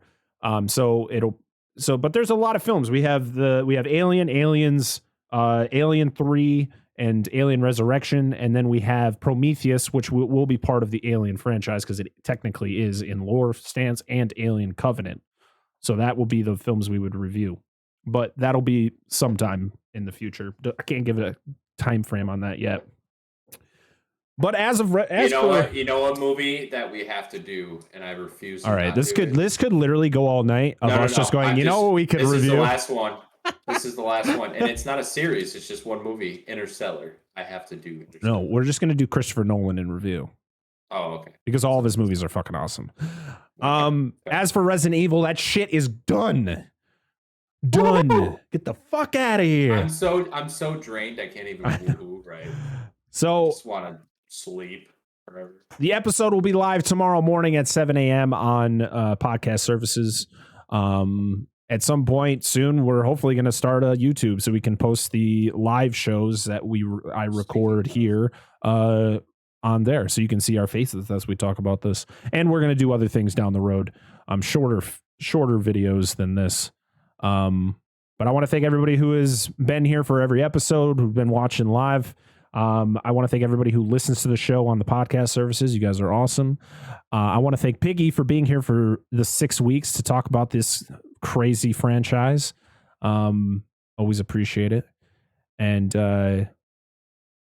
we'll see you all next time. I just want to put appreciation in the fact that we ended on Resident Evil 6. And Right? I have also my last portion of the Resident Evil 6 playthrough, which is a solo mission. So almost done with both of these. There you go. All right, everybody. We'll see you in 2 weeks. Have a great week. Thank you so much. Bye. Bye.